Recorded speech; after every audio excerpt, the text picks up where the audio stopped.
Chapter 154. Qiguanrang tapped his knees with his fingers hidden in his sleeves. He closed his eyes leisurely as if he was taking a nap.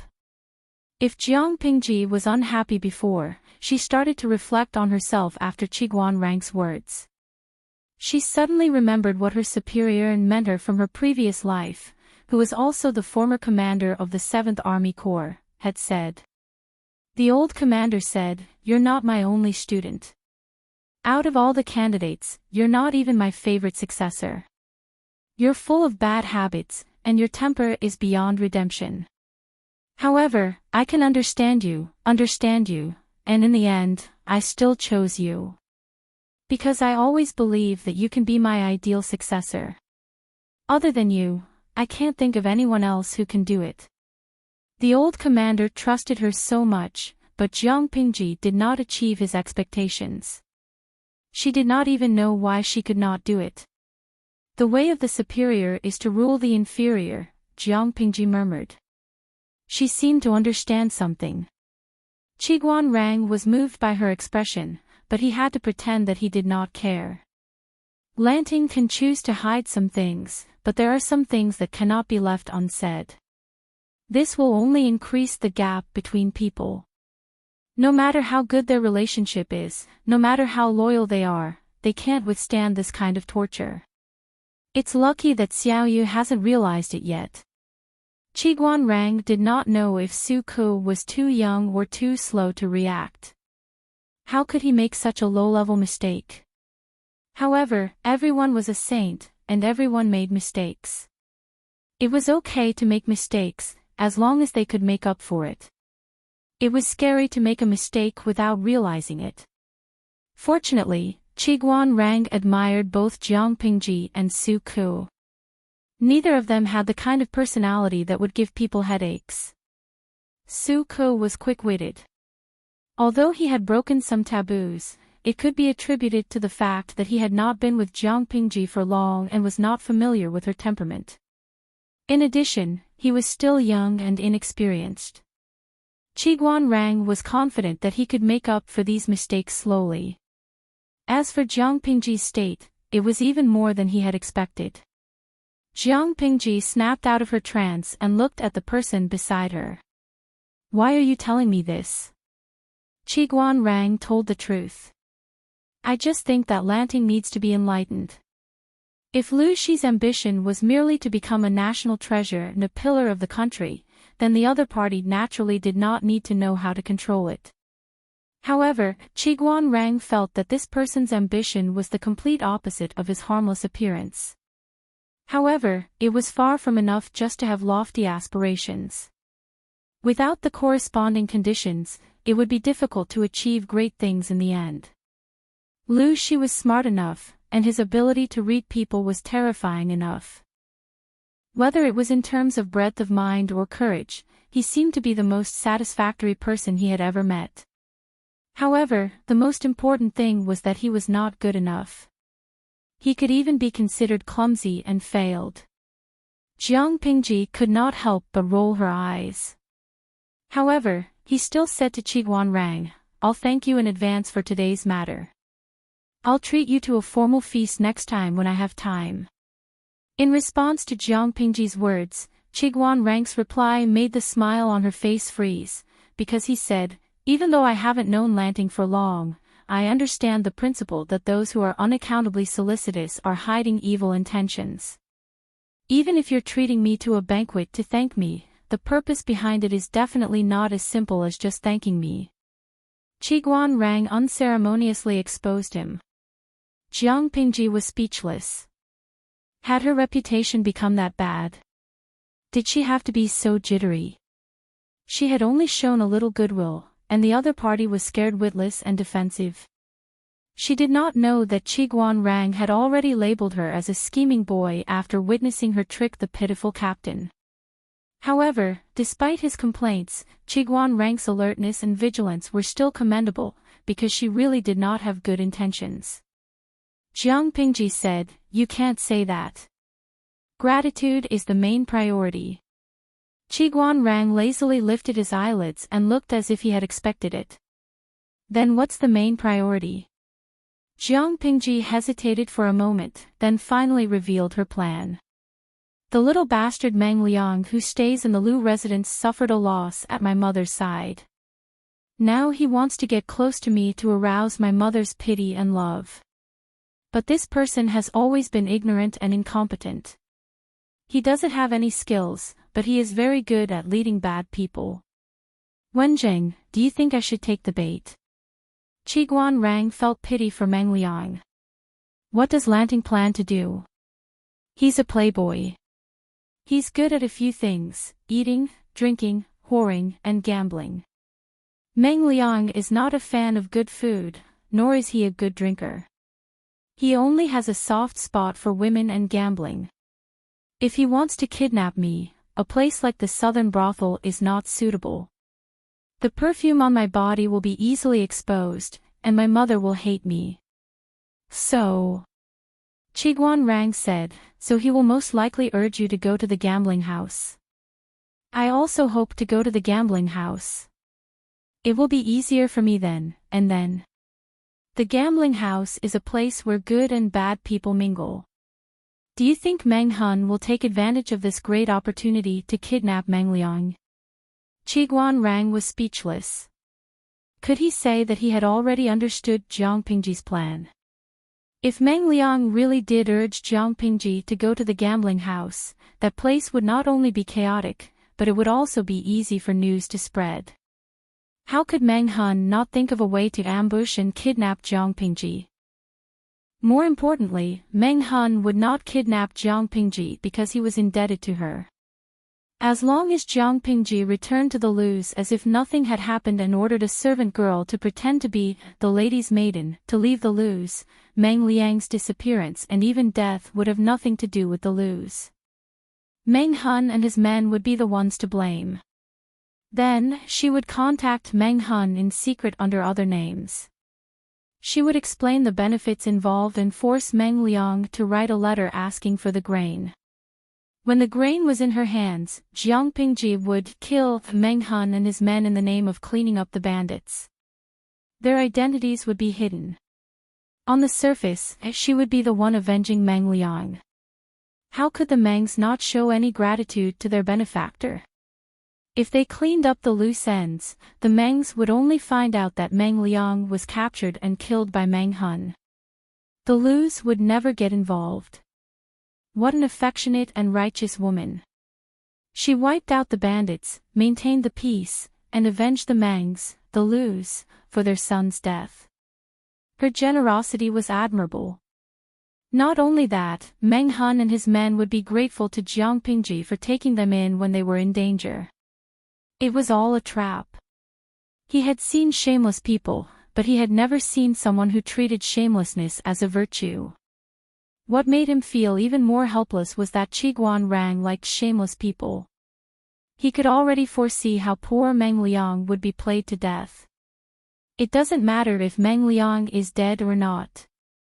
What matters is the grain. How much do you think I should ask the Mengs for? Before Qiguan Rang could answer, he heard a crisp beeping sound. Chapter 155. The system's cheerful voice traveled into her ears. Yo! Did the host miss me? Jiang Pingji said mercilessly, no. Without you, I don't know how peaceful my ears would be. After the system's upgrade, it seemed to have become more humane and thick-skinned. It wasn't like before, when it would whine when it was choked. After the upgrade, the system understood that it was its host, and they couldn't be separated.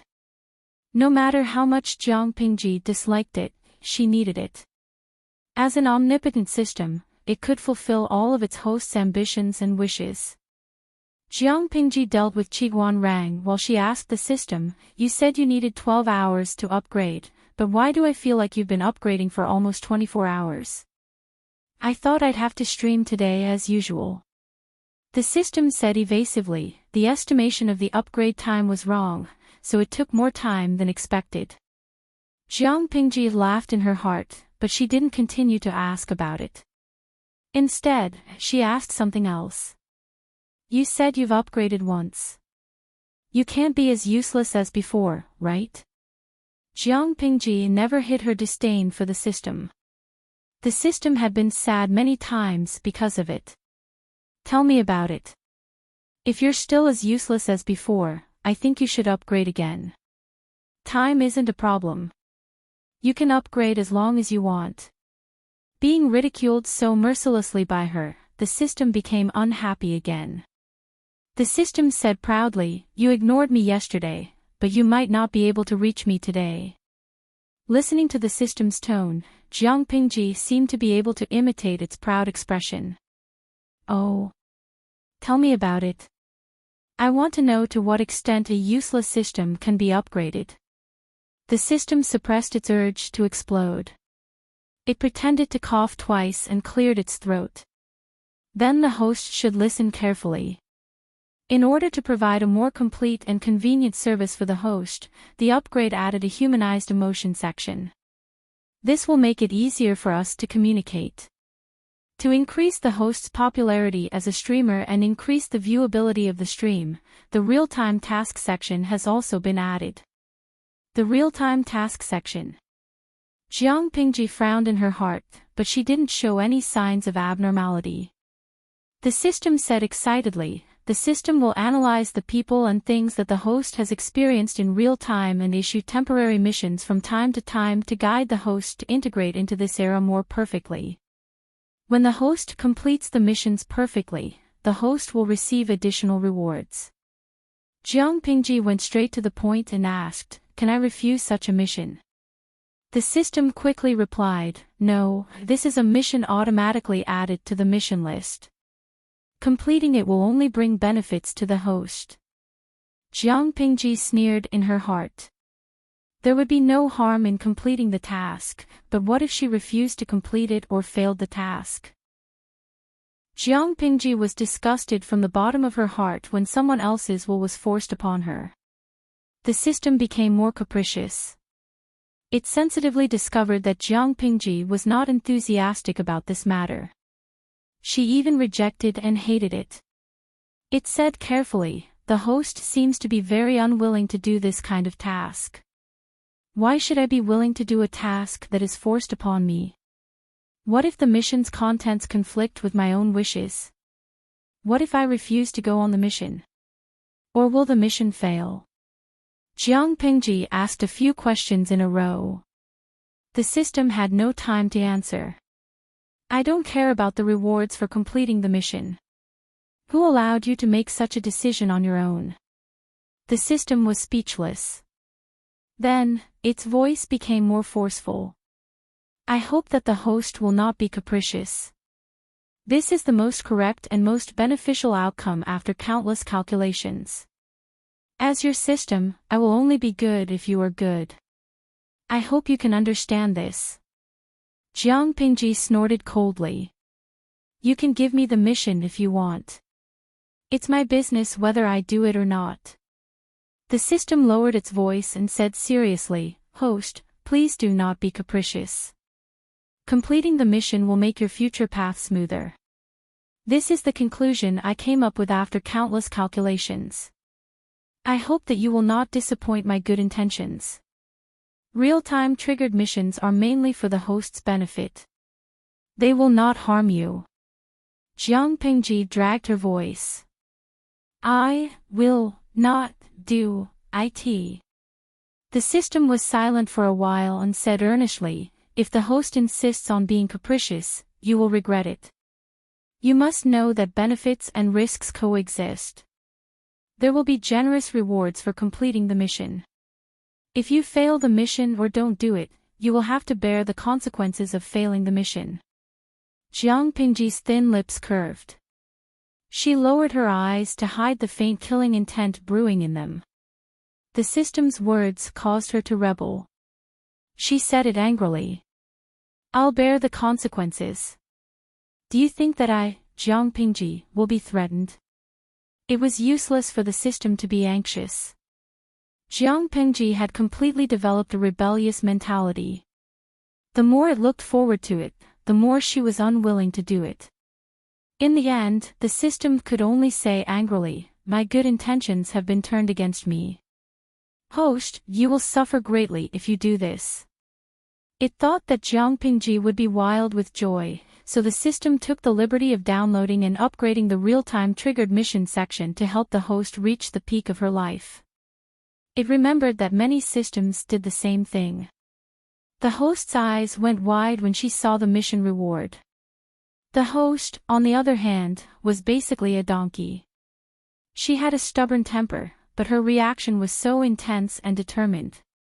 Jiang Pingji only replied with one sentence. "I'm tired today. I don't feel like streaming for now. Be quiet if there's nothing else. I have a headache." The system wanted to use both carrot and stick on her to force her to submit. The system did not seem to realize Jiang Pingji's true temperament. Even her former teacher would not be able to do that, let alone a system of unknown origin, purpose, and behavior. Qiguan Rang noticed that Jiang Pingji's face was a little pale. "Are you not feeling well?" Jiang Pingji answered weakly without opening her eyes. "The ride is too bumpy. I have a headache." She did have a headache.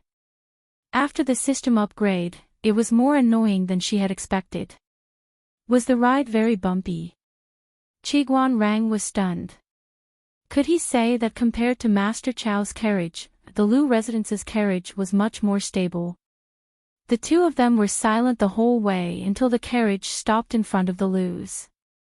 It was already past dinner time. Lu Shi and Wei Yuan were chatting happily. When they saw Jiang Pingji return with Qiguan Rang, they were both happy. After exchanging some pleasantries, Wei Yuan stood up and said goodbye to Lu Shi. Since they had achieved their goal, there was no need to stay in the Lu's house any longer. Lu Shi stood up and saw them off. Jiang Pingji returned to her courtyard. She did not even change her clothes. She rolled onto the bed and fell asleep. Before she could get sleepy, Nongqin's frightened voice came from outside the door. "Lang Jun, the guest from the outer court is here to see you." Jiang Pingji lifted her blanket and her face darkened. Chapter 156. As Qiguan Rang left with Wei Yuan asked him urgently. "Wenjing, what do you think of Lanting?" Qiguan Rang tilted his head to look at Wei Yuan. He wondered what Lu Shi had said to Wei Yuan. Why did he suddenly ask such a question? In my opinion, this child is extraordinary. As Qiguan Rang spoke, he observed Wei Yuan's face, which seemed to be deep in thought. In times of peace, he would be a powerful minister and an important asset to the country. In times of chaos, he would at least be a lord. Wei Yuan's expression froze, as if he was still struggling with something. After a long time, he let out a long sigh. "I just tested Lu Zhongqing. I'm afraid the current situation." Wei Yuan was not Jiang Pingji. He could not say things like directly saying that the country was about to perish. The aristocratic families have their own agendas. They are playing with the power of the court. The princes are not doing anything. The battle between Nanxing and the four factions of Nanman is not optimistic. It is already showing signs of decline. Although Wei Yuan's surname was Wei, his family was not prominent. He could only be considered wealthy among the poor. Seeing the declining situation, his heart ached, but he could not do anything about it. Among the 5 countries in the Central Plains, who did not insist that they were the legitimate rulers. Since the division of the Xia kingdom, everyone knew that there would be a war between the 5 countries. Who did not covet the other 4 countries? However, since the founding of Dongqing, they had always valued culture and restrained military power. Due to the frequent harassment from the 3 tribes of the northern borderline, the people at the border were poor. The soldiers did not have the opportunity to rest and recuperate. They were like old horses that had traveled long distances with empty stomachs. They were now exhausted. Not to mention, the aristocratic families controlled the court. There were also many vermin of the country who exploited the people, causing great resentment among the people. Even Lu Shi was barely able to protect himself in Hu County. The other aristocratic families hadn't tried to divide Hu County because Lu Shi's methods of governing Hu County were too bloody. His attitude was very domineering, as if he would rather die in glory than live in dishonor. Wei Yuan knew Lu Shi. Although he was a bit evil, he was a peaceful person. He could not stand open strife and veiled strife. He was forced to do this because he had no other choice. Wei Yuan sighed. If Nanxing could defeat the 4 factions of Nanman, we would have a chance to breathe, but it was better to be a dog in prosperity than a man in chaos. If they could live a peaceful life, no one would want to live every day with blades, spears, swords, and halberds, for fear that one day they would lose their lives. Qiguan Rang was not as emotional as Wei Yuan. He said calmly, Master Gongchao, you must know that the world is divided after a long period of union, and united after a long period of union. Now that the 5 countries are not giving way, chaos is only a matter of time. It's all the same whether it's earlier or later. Wei Yuan's expression was one of helplessness. Although that was what he said, he still found it hard to accept. After all, the current situation was not only inevitable, but also human greed. Those high and mighty aristocratic families didn't care. Regardless of whether it was a chaotic era or a prosperous era, it wouldn't affect their wealth at all. It was just that the common people were pitiful. It was difficult for them to leave their homeland, but once the flames of war spread, they could only leave their homes. He, Wei Yuan, was just a teacher with no background. No matter how anxious he was, he could only watch helplessly. There was nothing he could do. Qiguan Rang continued, Mr. Gongchao just asked Rang how Lanting was. Is County Chief Lu's intention? Wei Yuan scowled. Watch your words. How can you say something like that? I'm just going to wait and see. Regardless of whether it was true or not, being on good terms with Lu Shi was beneficial to them. Qiguan Rang was silent. Even though Wei Yuan didn't give him a specific answer, he knew very well that regardless of whether Lu Shi had the intention to cause trouble or not, his son was someone who wanted to see the world in chaos. He wasn't someone who was willing to be under someone else's command. The carriage was silent. Wei Yuan and Qiguan Rang returned to their residences with their own thoughts. On the other side, Jiang Pingji's patience had reached its limit. She stared coldly at Meng Liang, who was still acting recklessly. She had seen people who wanted to die, but she had never seen someone who wanted to die at such a good time. Meng Liang was still dressed in women's clothing. He looked shy, but the condescending look in his eyes betrayed his true feelings. Jiang Pingji's impatience had reached its peak. She could have slapped him in the face the next second.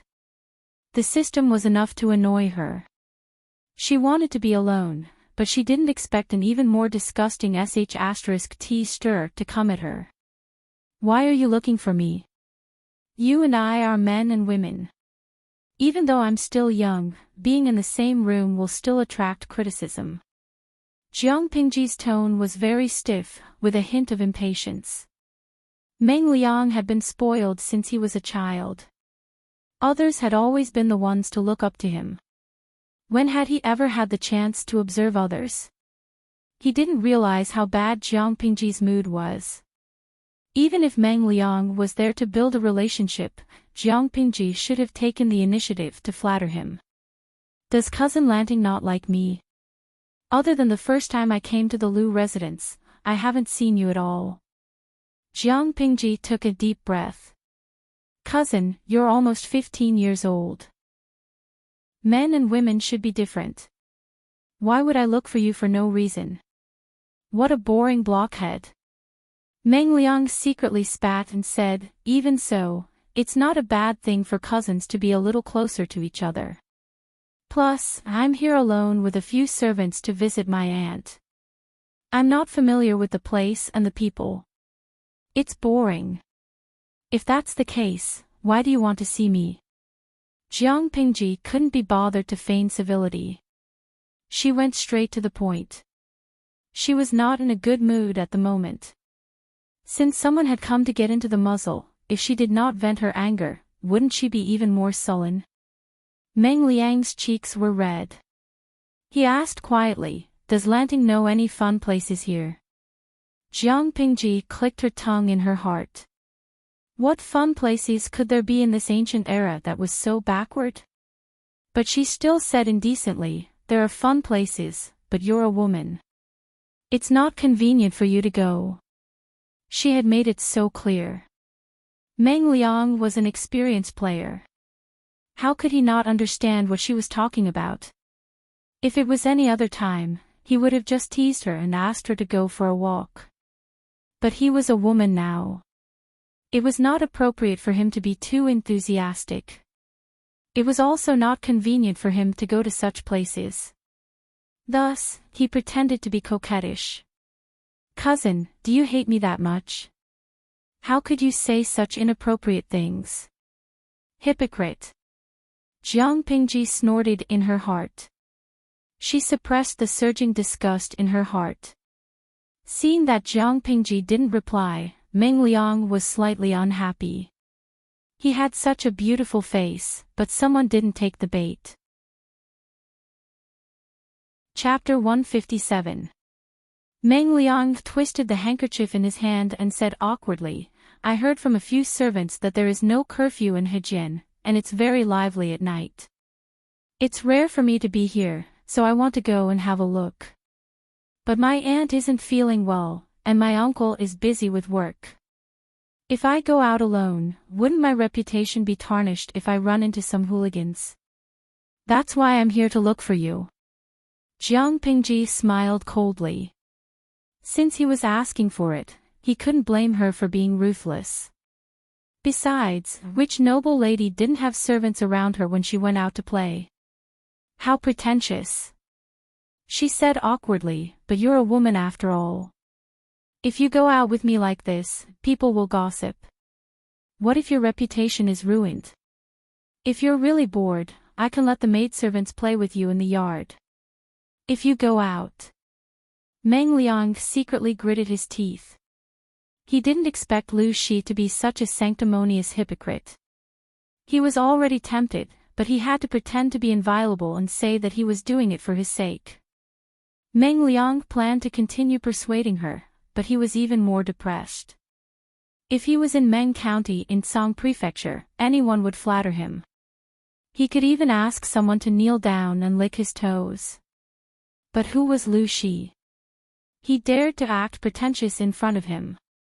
Meng Liang couldn't help but feel resentful. He blamed half of it on Lu Shi, who didn't know what was good for him, and the other half on the manservant who came up with ideas.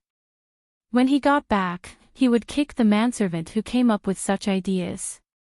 Before Meng Liang could respond, Jiang Pingji added another sentence. "How about this? If you really want to go out to play, why don't you change into a man's attire? That way, even if people see you, they won't say anything."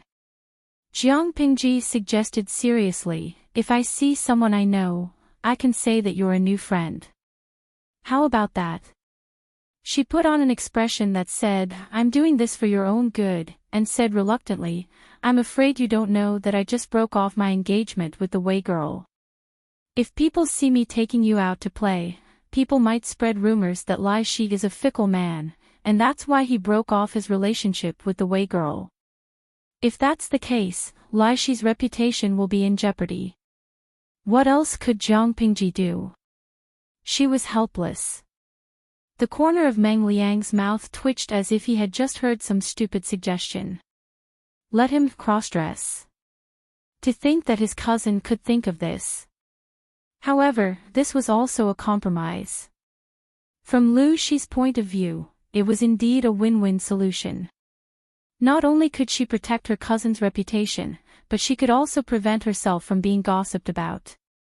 Moreover, she could also help her cousin relieve her boredom. However, even though the idea was good, it depended on whether Meng Liang would agree to it or not. Although Meng Liang was a jerk and had a muddle-headed brain, he wasn't completely dumb. The world was big, but life was the most important. What if he was discovered by Meng Han when he returned to his male attire? However, if he did not agree and missed this opportunity, it would not be easy to find a reason to drag Lu Shi out the next time. Jiang Pingji could tell that he was conflicted. She took the opportunity to remind him, "I'm wrong. You're so beautiful. If you disguise as a man, you won't be able to hide your femininity. It doesn't make a difference if you disguise as a woman. It's getting late. If you don't have any other instructions, I'll ask my servant to send you back to your room. When it gets dark, you won't be able to see your own fingers. It won't be good if you fall." Meng Liang was suddenly enlightened. How could he be so stupid? It was so dark outside. If he returned to his male attire and put on some makeup, who would recognize him? That Meng Hun was just a lowly captain, a dog that followed his father around all the time. That pair of dog eyes had only glanced at him a few times. All he had to do was put on some makeup. How could that Meng Hun recognize him in the dark? It seemed that he was overthinking things. He was so nervous about being threatened by a lowly servant. Meng Liang's heart calmed down. He smiled and covered his mouth with his handkerchief. "What's the rush, Cousin Lanting? I haven't been out much lately. I'm still in a daze after hearing your bold suggestion." Jiang Pingji smiled. Her tone was relaxed and a little indulgent. "If that's the case, I'll wait in the courtyard for you to change into male attire. Remember to ask the maidservants by your side to put on some heroic makeup for you, so that others won't recognize you if you look too feminine." Meng Liang was still smiling when he heard the first part of Jiang Pingji's words. When she said the second part, he couldn't help but feel gloomy. If it wasn't for the fact that Lu Shi didn't know who he was, he would have suspected that Lu Shi was mocking him for being a sissy. Meng Liang suppressed the anger in his heart. He put on a smile and walked away gracefully. As a new personal servant, Nongqin walked him to the door. When Meng Liang was out of sight, there was still some fear in her big eyes. She secretly heaved a sigh of relief and hurried back. Lang Jun, before Nongqin could finish, Jiang Pingji was already leaning lazily on the table. She flipped a fan in her palm. "Nongqin, go and prepare a new set of clothes for the manservant." "Yes." Nongqin swallowed back the question she was about to ask. When she came back with the clothes, Jiang Pingji pointed at the clothes with the fan and said to Nongqin, "You wear it." Nongqin was confused. She held the clothes and didn't know what to do. "What?" "Go out with me tonight and watch the monkey show." Jiang Pingji smiled meaningfully. Nongqin held the clothes and looked at her Lang Jun, blushing slightly. Because she was a personal servant, Nongqin had the right to know a secret. Her Lang Jun was a girl. When she first found out, she was stunned. But, even though she knew her Lang Jun was a girl, Nongqin still looked at him in a daze. In her eyes, there were thousands of men in the world, but none of them could be as charming as her Lang Jun. Just like that smile just now, it was actually somewhat sinister and awe-inspiring, bewitching to the point of not wanting it. Nongqin put on the manservant's clothes. The clothes were a bit loose.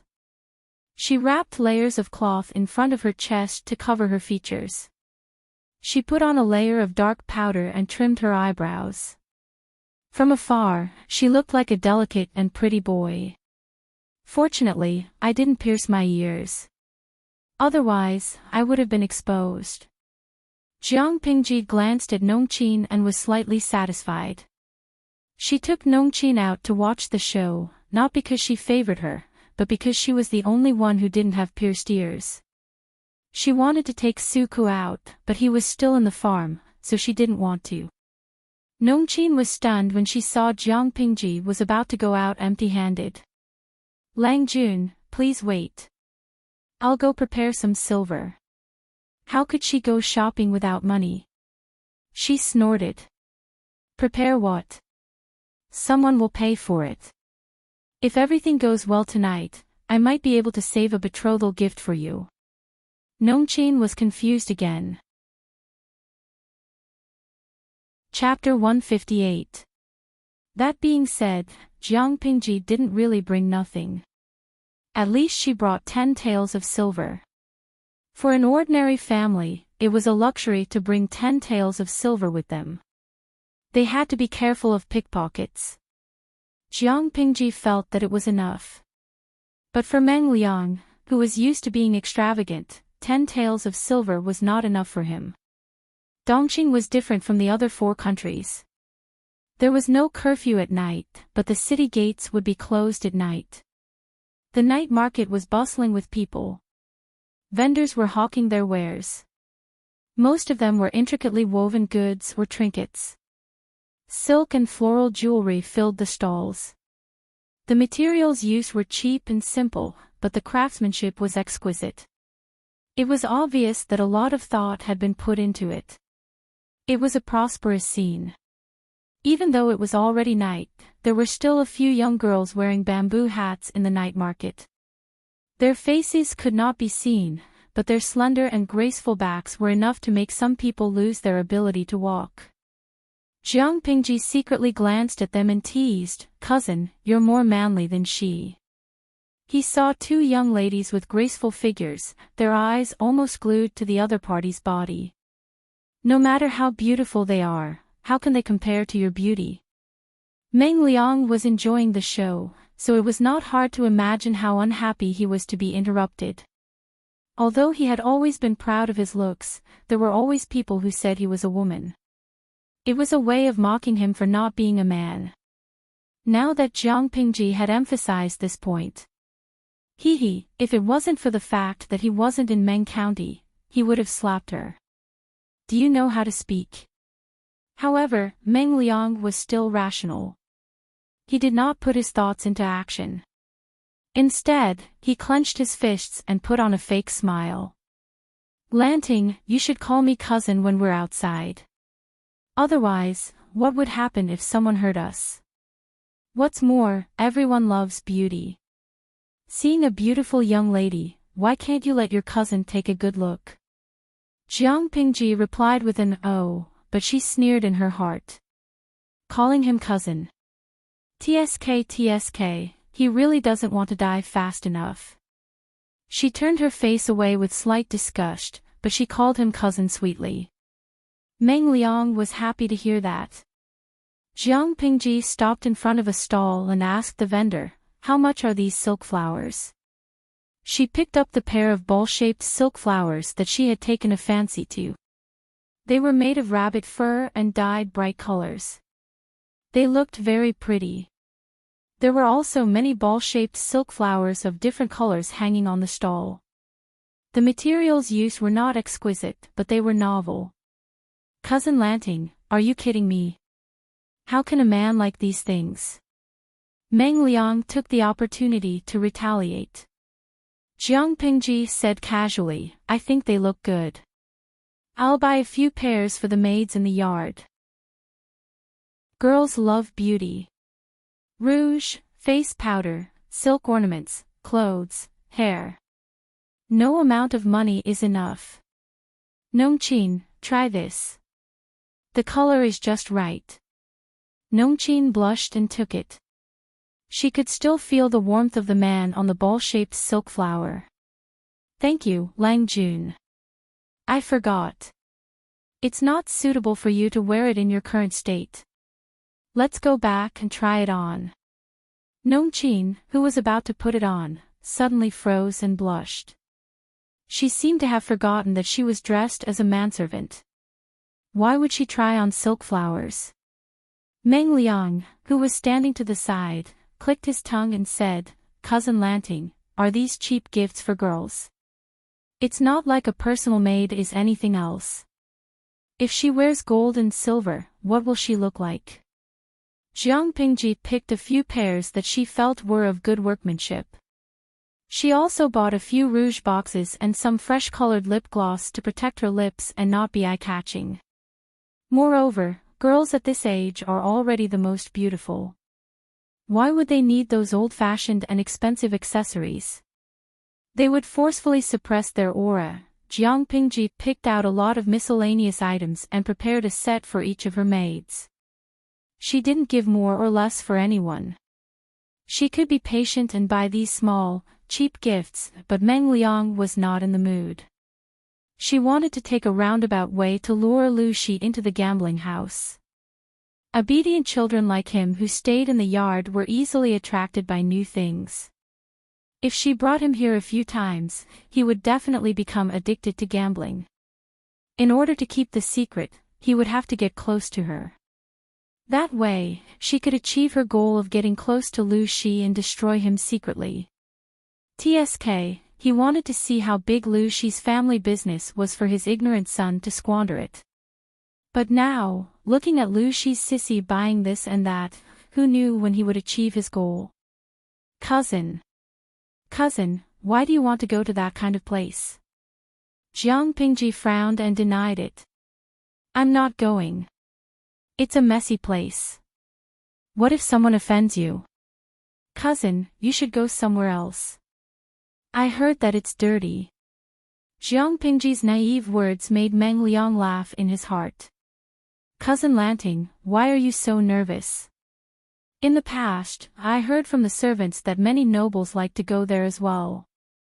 Since everyone likes to go, it shouldn't be as bad as you say. I'm just curious and want to see it. Cousin, please allow me. I'm not nervous. I'm just worried that a rough person will offend you. If something happens, how will I explain it to my mother? Jiang Pingji rejected him with righteous words and put on an attitude that said there was no room for negotiation. But was Meng Liang the kind of person who would give up so easily? In the end, Jiang Pingji couldn't handle Meng Liang's aggression. She reluctantly said that she would bring him there to have a look and that he would come out after seeing it. Nongqin was anxious, but she could not say anything to stop him. She could not say that Meng Liang was up to no good. With such anxiety in her heart, Nongqin watched her Langjun enter a gambling house. When the curtain was lifted, the gambling house was filled with people. Many shirtless men were standing on long benches and shouting around a table. Big. Big. Big. Big.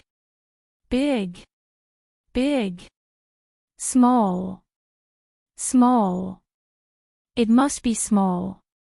Nongqin couldn't help but tremble when she heard all the similar noises. It's okay. I'm here.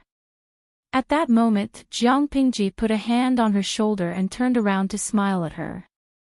Strangely, Nongqin's fear disappeared and she gradually calmed down.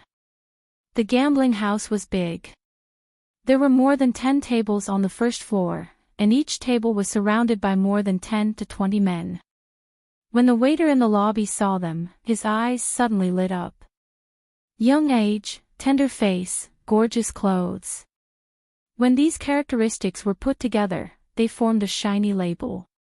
Fat sheep. What would you like to play? The waiter came forward with a face full of smiles, revealing a mouthful of shiny yellow teeth. Chapter 159. The waiter chuckled and said, "There are many fun things to do here. If you are interested, I can tell you about them." Then tell me about them. I'm listening. Meng Liang said that, but deep down, he was feeling proud of himself. Okay, listen up. Single and even dice flips, 4 directions treasure stalls, big and small pig nests, chicken fights, duck fights, quail fights. As if he was reciting the names of dishes, he recited more than a dozen different games without taking a breath, and even shouted at the end. I'm not playing. Jiang Pingji interrupted him and turned to leave. The waiter was dumbfounded. The voice of the name list stopped abruptly. He didn't even have the time to stop her. But since she was already at the gambling house, how could Meng Liang let her leave without playing? Cousin Lanting, since you're already here, why don't you play a few rounds before you leave? Besides, there's nothing fun outside. Meng Liang's face was full of smiles. He placed his hand on Jiang Pingji's shoulder and coaxed her to go back. Jiang Pingji frowned impatiently and said righteously, "Cousin, you said that you're just here to take a look. Why are you playing now? Gamblers don't have connections. This doesn't sound good. Cousin, don't be too curious." Meng Liang rolled his eyes. She was good at preaching, but she was just a fool who didn't know how to have fun. He let go of her shoulder and pouted. "Cousin Lanting, you want to leave, but I don't want to." Meng Liang decided to play the blame game. He was sure that Jiang Pingji wouldn't dare to leave a weak girl like him in a gambling house. In the end, Jiang Pingji had to stay, which made Meng Liang feel a sense of accomplishment. Although the waiter wanted to take advantage of a fat sheep, he was not blind. He quietly waited for them to come to a conclusion. Although he looked sincere on the surface, he had already begun to roll his eyes in his heart. What kind of place was a gambling house? It was a place that could make people rich, but it could also make them bankrupt. It was a place where they could sell their children and become a pimp. Even the god of fortune would be skinned alive if he came, let alone 3 naive kids who had never seen the world. There was a saying that went, "The one who enters is the boss, and the one who loses is the boss." The waiter only needed to coax the 3 of them in, and someone would suck them dry. Meng Liang curiously approached one of the tables. "What are they playing?" Those gamblers had just finished a round and were so excited that their brains were heating up. Those who had won were so excited that they were sweating profusely, while those who had lost looked like they were unlucky. There were even some who had lost too badly and were now in a daze, looking as if they had suffered a great blow and could no longer live. The waiter said, "This table is playing big or small. There are 3 dice in the dice cup, and after you shake them, you can choose big or small." The rules were simple and straightforward. Even people who had never played before could learn it quickly. Jiang Pingji glanced coldly at the gambling cup in the dealer's hand. At that moment, the lid of the gambling cup was not closed. She could see the 3 dusty dice. She raised her eyebrows and smiled. "Isn't it simple to bet on big or small?" The waiter smiled. "It is indeed simple and easy to earn. Otherwise, there wouldn't be so many people playing." Many gamblers thought that a 50% chance of winning was too much. That was why they took the first step, and then they were cheated. Of the 3 dice, 4 to 10 were small, and 11 to 17 were big. If the dice were 3 or 18, which meant that all 3 dice were 1 or 6, then the banker would take it all. Betting on big or small would lose, and the odds were 1 to 1. How dare they play such a childish game in front of her? "Cousin Lanting, what do you choose?" Seeing that a new round of bets was about to begin, the dealer had already finished shaking the dice and was about to place his bet. Jiang Pingji pretended to be righteous and refused to play, but Meng Liang was very confident in his charm. He acted coquettishly and succeeded in making Lanting's cousin take the first step. One of them chose big, while the other chose small. The results were delightful. The tail Jiang Pingji had left behind was taken by Meng Liang. "You've played. Can you leave now, cousin?" Jiang Pingji said unhappily. "What do you mean you've played? One tail is one tail. Cousin Lanting, are you really willing to let your money fall into someone else's pocket? If you don't want to play, I'll play. Cousin Lanting isn't short of money. Money can't buy my happiness. As long as I have fun, I don't care about anything else." Meng Liang refused to leave. He played another 2 rounds and won both rounds. Many gamblers were cheering. Jiang Pingji looked cold, but deep down, she was tempted. Meng Liang immediately fanned the flames. It's boring to stand around. Why don't you play with your cousin for a while? Jiang Pingji used Meng Liang as an excuse. But was she playing along with him or did she want to play? Meng Liang's eyes saw through the truth. Compared to Meng Liang's winning streak, Jiang Pingji was unlucky. She lost 5 times in a row and lost 5 taels of silver. Nongqin watched anxiously. What kind of people were there in the gambling house? You were the boss when you were rich, but you were worse off than your grandson when you lost money. Don't worry. My luck has always been good. Jiang Pingji played with the last tael of silver and smiled meaningfully. Others would win or lose based on luck, but Jiang Pingji purely depended on her willingness to win. Meng Liang saw that Jiang Pingji was starting to get into the groove. He smiled to himself and took his winnings to another table. Do you still want to play, Lang Jun? The dealer asked. Of course. Jiang Pingji threw the last tael of silver to small. Open. Jiang Pingji, who had lost 5 rounds in a row, suddenly won. Her bet was small. The odds were 1 to 1. Now she had 2 taels of silver in her hands. She placed the 2 taels on the small table. The dealer smiled. You still want to bet small? Because of the 8 rounds of small, many people placed their bets on big. Only Jiang Pingji still chose small. Yes. The dealer took off the cover of the dice cup. 1, 3, 4, 8 points, small. She had 4 taels of silver in her hands. I'll bet big this round. Jiang Pingji still placed all her taels of silver. The dealer took off the cover of the dice cup. 4, 4, 5, 13 points, big. She had 8 taels of silver in her hands. Again, big. She had 16 taels of silver in her hands. The dealer's expression was a little stiff.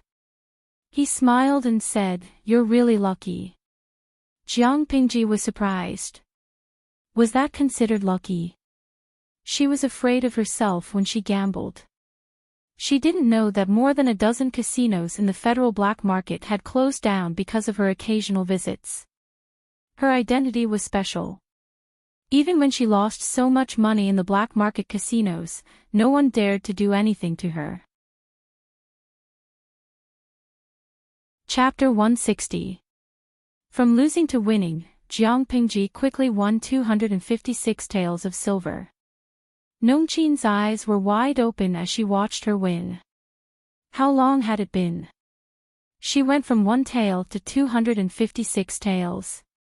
The dealer's palms were sweating. He secretly wiped his sweat and pretended to be calm. 256 taels of silver was a huge sum of money for a small or medium-sized casino.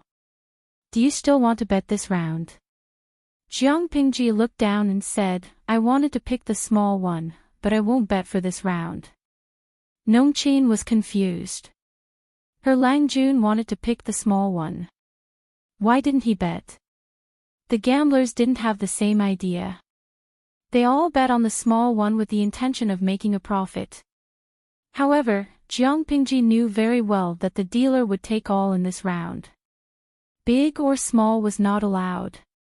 Sure enough, it was a rare 3 sixes, a leopard.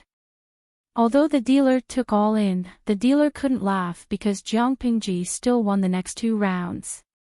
It meant that Jiang Pingji only lost 5 taels, but she won 10-24 taels in the end. The dealer couldn't sit still anymore. He felt uncomfortable as if there were countless needles poking him under his butt. He found an excuse to say that he was going to the gambling house, but in fact, he went to the 2nd floor to look for the boss. According to Jiang Pingji's previous rules, the gambling house would be finished if she won another 2 or 3 rounds. The profits of the next few years would be gone. In a place like a gambling house, there were all kinds of shady methods. Otherwise, how could people lose all their money and eventually sell their children, and even use their wives to pay off the debt, letting them sell themselves to the brothel to pay off the debt? They made money from blackmail. What seemed like a fair game was actually a shady business. In the simplest form of gambling on size, every die was specially made. The seemingly ordinary die had a weight bias, and the dealer relied on his skillful technique and keen sense of touch to greatly control the sum of the number of dice that came out of each round. Gambling dens of a larger scale could even change the number of dice at zero after the gamblers placed their bets, turning big into small. That was why there were so many losers and so few winners, even though the odds of winning were 50-50. Even if someone won, they would quickly lose back. These were the tricks of the gambling house. If they encountered a fat sheep, they would usually let the fat sheep earn a few rounds. Then, when the other party's bets got bigger and bigger, they would slightly turn the tables. The banker and the gamblers would say something like, "Victory or defeat depends on luck. If you're unlucky this time, you'll definitely turn around the next time." This would stimulate the fat sheep's nerves and make them continue to increase their bets by a huge amount. The casino owner couldn't sit still when he heard that. The boss asked him, "Didn't you do anything?" The dealer had an aggrieved look on his face. "I did, but that kid was so slippery. It was as if he already knew that I was going to attack, and he always managed to avoid me. I can't possibly use leopard in every round, right? If I do that, the others will also notice that something is wrong." The boss was also burning with anxiety. He was the one who owned the gambling house. Jiang Pingji's earning money was like digging meat out of him. If it really doesn't work, then let him win. When the time comes. The boss made a chopping motion with his hand. What kind of rotten things had they not done in this line of work? Blocking someone's money was like killing their parents. Jiang Pingji had earned so much money from him that her hatred had escalated to the level of killing her parents. The dealer was shocked. He was quite tempted, but he added with some difficulty, "I'm afraid that won't work. I'm afraid that won't work. Judging from the attire of those brats, they don't seem to be from an ordinary family. In Heijin County, gentry families were as numerous as the hairs on a cow. If they were not ordinary people, they could be the sons of gentry families if they were dressed differently. How could they afford to offend a small gambling house?" The boss was so angry that he stomped his feet. "Then what do you think we should do?" The dealer thought for a while and suddenly had an idea. He said, "I remember now. That kid has an accomplice who is also playing at the other table. Although he's not bad, he doesn't have that evil winning streak. Should we kill the other one?" Jiang Pingji was evil, but the other older boy was very ordinary. They could use him as an example. However much the evil brat won here, they could make the ordinary one lose the same amount, or even more. This idea seemed to be very good. The boss and the dealer looked at each other, and they both saw the satisfaction in each other's eyes. That was a brilliant idea. Jiang Pingji looked at the dealer coldly. She closed her eyes slightly, knowing that the big fish had taken the bait. How dare they scheme against her? She would definitely let them know what it meant to lose everything in one's pants. "Let's continue," Jiang Pingji said leisurely with a slight smile on her face. That look made the dealer's heart tremble. He almost dropped the dice cup with his hand that was shaking the dice. It was not because Jiang Pingji's smile was beautiful, but because of his sharp intuition from living in the marketplace. He felt threatened. The group of gamblers was excited to watch the show. After all, they lost more than they won, and they were excited to win some occasionally. Now they saw someone really winning streak, and the bet had reached more than 4,000 taels of silver. Looking at the rows of gold in front of Jiang Pingji, everyone felt like they were going blind. If the gold was exchanged for the equivalent of more than 4,000 taels of silver, they would not even be able to transport it home. The dealer calmed himself down and asked with a smile, "Young Lang Jun, do you want to continue betting?" Jiang Pingji suddenly smiled, and what she said made the dealer choke. "No. It's not challenging. It's boring."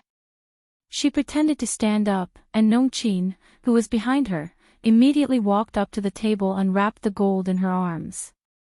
Nongqin's arms were heavy, and she was still dizzy. She felt very unreal. The dealer panicked and wanted to persuade her to stay, but when he heard the sound of Meng Liang slamming the table, he immediately calmed down. It was okay. If one table was won, wouldn't the other table lose as well? Jiang Pingji seemed to have only just realized that Meng Liang had gone to another table. "Cousin." Jiang Pingji brought Nongqin over. Meng Liang's eyes were bloodshot, and he looked like he had lost his mind. "Get out of my way." Meng Liang turned around and shouted. He pointed at the dealer and said, "Continue betting." Jiang Pingji was not angry. Instead, she asked the gambler beside her, "Cousin, what is he?" The gambler answered with a smile. He could not hide the gloating in his tone. "You better stop your cousin. He has already lost more than 6,000 taels of silver." More than 6,000 taels of silver. Jiang Pingji was speechless. Wasn't this too much? This table was filled with odd and even players. It was bigger than the previous table, and on the surface, it looked more fair. But when Jiang Pingji glanced at the dice cup, she immediately knew why Meng Liang had lost so badly. Chapter 161. Jiang Pingji stopped talking after being yelled at. She looked at Meng Liang coldly as he continued to court death. Everyone in Meng County fawned over him. Even in a gambling house, the boss would treat him well. That was why he won a lot of money every time he went there. As time went by, Meng Liang had the illusion that he was the king of the gambling table. Now he was in trouble. This was Heijin County, not Meng County, Tsang Prefecture. Not everyone was fawning over him. Nongqin held the gold in her arms tightly. Her face turned pale when she heard the number. Lang Jun, if they continued to lose, she and her Lang Jun would not be able to leave. Who asked the three of them to come together? It's a trap. There's no hurry. Jiang Pingji sneered. How could she not know what the gambling house was planning? Or rather, it was the result of her deliberate manipulation. But what was the connection between Meng Liang's losing and her winning? Meng Liang was the legitimate son of the Mengs. He had the best food and clothes. Plus, his real mother was Meng Zhan's concubine. She was secretly in charge of the inner house. What could he not have? The amount of money he made every month was terrifying. On the gambling table, the smallest bet was in the hundreds. Sometimes, when he played big, it was possible to bet more than 1,000. However, no one dared to win against him. Even if they did, it would be pointless. Meng Liang would just bring his servants to his doorstep. He was a jinx. This time, he bet another 1,000 taels of silver. Jiang Pingji smiled coldly, but the dealer smiled like a fox. Lang Jun, you've already bet a few thousand taels. We're a small business. If you can't pay us back after gambling, we'll lose a lot. The dealer played hard to get. It seemed like he did not want Meng Liang to continue gambling, but his words hinted at something else. Meng Liang almost laughed. How could he not have the money? Who did he think he was? Why are you talking so much nonsense? You're just a snob. Do you think I'll lose out on such a small amount of silver? He slammed the table. If it were not for his expensive clothes and good looks, he would look like a gangster. After being scolded, the dealer didn't get angry. Instead, he smiled and shrugged. Of course. I can tell that you have an extraordinary background when I look at you, but how can that compare to real gold and silver? We haven't even seen a single strand of silver here. If you win, we'll have to give you real silver. Meng Liang was so angry that he wanted to tear this person's mouth apart. If he was still in Meng County, who would dare to treat him like this? What a snob. But as angry as he was, Meng Liang did not have any money with him. Thinking about this, he became even angrier. When the dealer saw that Meng Liang still hadn't taken out the money, he couldn't help but snort coldly. If you don't have money, you pretend to be rich and come here to gamble. This was a gambling den, not a charity hole. It was only right and proper to pay one's debts. Hurry up and return the money. Get lost. If you don't have money, just say it. Don't be unreasonable with me. After saying that, a few strong men dressed in coarse hemp clothes surrounded him. At that moment, Meng Liang was already irritated by the dealer's words. The frustration from his previous consecutive losses had been squeezed to the limit. Now, he was being mocked by an ant that he had never looked down upon. How could the proud and spoiled Meng Liang tolerate this? How dare an ant that he had killed so casually treat him like this? They must be tired of living. Meng Liang was not someone who could tolerate easily. At that moment, Jiang Pingji guessed that the time was right. She stepped forward to stop him, but it was actually adding fuel to the fire. She seemed to be in a difficult position. She said with a hint of charity, "Cousin, don't bother with these commoners. I still have some silver here." Meng Liang's eyes were red. He glared at her as if she was his murderer and pushed her away. "Do you know who I am? Lowly commoner, I dare you to touch a single hair on my head." Meng Liang had been provoked in many ways. His eyes were filled with anger. How could he still be rational? Hearing his arrogant words, the dealer snorted coldly and mocked him. "I don't care if you are a dragon or a tiger. Since you are here, you must follow the rules. How dare you be rude when you don't have the money?" Meng Liang shouted at the thugs who were trying to surround him. "Get out of my way, lowly commoner. I am the descendant of Lord Meng. How dare you touch me?" Meng Liang raised his hand and swatted away one of the thug's hands. His snow-white face was already flushed with anger. It was no wonder he was furious to be treated like that by a lowly commoner. "Meng Zhan is my father." "Fine."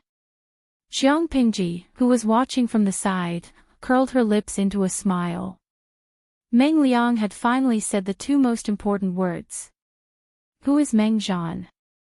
I have never heard of him." The dealer sneered and pointed at Meng Liang's nose. "How dare you call yourself the descendant of Lord Meng? Will Lord Meng's descendant be like you? You can't even afford to gamble. How dare you call yourself the descendant of Lord Meng? Arrest him." Nongqin's face turned pale. The thugs not only wanted to detain Meng Liang, but also her and her Lang Jun. Clang! Before Nongqin could come to her senses, one of the thugs who had reached out to her suddenly flew out as if he had been hit by a heavy punch. He hit a nearby gambling table and the betting money fell to the ground with a crisp sound. This turn of events scared everyone so much that they didn't come back to their senses. What happened? Jiang Pingji retracted her foot and smiled wickedly. "Don't. My servant is young and timid. Don't bully him." That kick was from her. It was so fast that no one could react. "What are you waiting for? Let's go." Jiang Pingji took out a long fan from her sleeve and slapped one of the thugs in the face. His face was bleeding, and it hurt to look at. Meng Liang seemed to have just regained his composure, but he was not willing to run away like that. "You unruly commoners. If you dare to fight again, I will ask the Meng army to chop you into human jerky. Everyone was confused by Jiang Pingji's sudden attack, but Meng Liang, their stupid teammate, kept provoking their anger. They were so angry that they couldn't care less if the three were the sons of the gentry. They just wanted to lock them up and talk about their next course of action. Jiang Pingji was at ease. Even though Nongqin was dragging her down, she could still walk as if she was taking a stroll in the park. However, due to her costume, she could not move her lower body too much. She had to rely on the strength of her hands. Jiang Pingji, who had undergone special training, knew the structure of the human body better than she did. She could easily dislocate the joints of the opponents. The gamblers on the first floor saw that something was wrong. They immediately stuffed the betting money into their pockets and planned to sneak away while the situation was still chaotic. The other gamblers had the same idea, and the scene became even more chaotic. Jiang Pingji protected Nongqin, but she was not as nice to Meng Liang. Meng Liang was so frightened by the scene that he came back to his senses. His cheeks were pale, and he looked like a mess. Chapter 162. She said, "This won't do. I'm afraid none of us will be able to escape. I'll distract some of them. Take care, cousin." Meng Liang was furious as he ran. "I think you're using me as bait, aren't you?" Jiang Pingji smiled and said, "Cousin Meng Liang has been stupid for so long. I didn't expect him to be smart for once before he died." "What?" Meng Liang was shocked. The three of them had run into a dark alley, and there was a pungent smell in the air. Just as he realized something was wrong, Jiang Pingji raised her hand and hit the back of his neck. Along with the pain, Meng Liang's vision was instantly shrouded in darkness. His consciousness quickly became hazy. Before he completely lost consciousness, he vaguely felt a sharp pain in his throat. His body involuntarily twitched twice. Nongqin was shocked speechless, but the person who hit him did not seem to be scared. "Lang Jun, don't worry about him." Nongqin saw Jiang Pingji throw the unconscious Meng Liang on the ground like a piece of trash, and she was at a loss of what to do. Even though she did not like Meng Liang, he was still an important guest. If anything happened to him, there would be trouble. Who cares? Let's just run. Hold on to the gold in your arms. 10% of it will be your betrothal gift for your future husband. What? Nongqin was confused. Jiang Pingji smiled indifferently. She was annoyed that Nongqin was running too slowly, so she simply grabbed her hand and carried her up. Nongqin was screaming in surprise. Jiang Pingji put one hand on her shoulder and the other on her calf. Even though Nongqin was not fat, she still weighed more than 90 kilograms. She leaped onto the wall of the alley, and with a few leaps, Jiang Pingji jumped into the deep alley nearby. Done. Jiang Pingji put down Nongqin, who was still in a daze. There was a hint of laughter in her voice, as if she had let go of all the pent-up frustration in her heart. She had planned to tease Meng Liang a little longer, but now...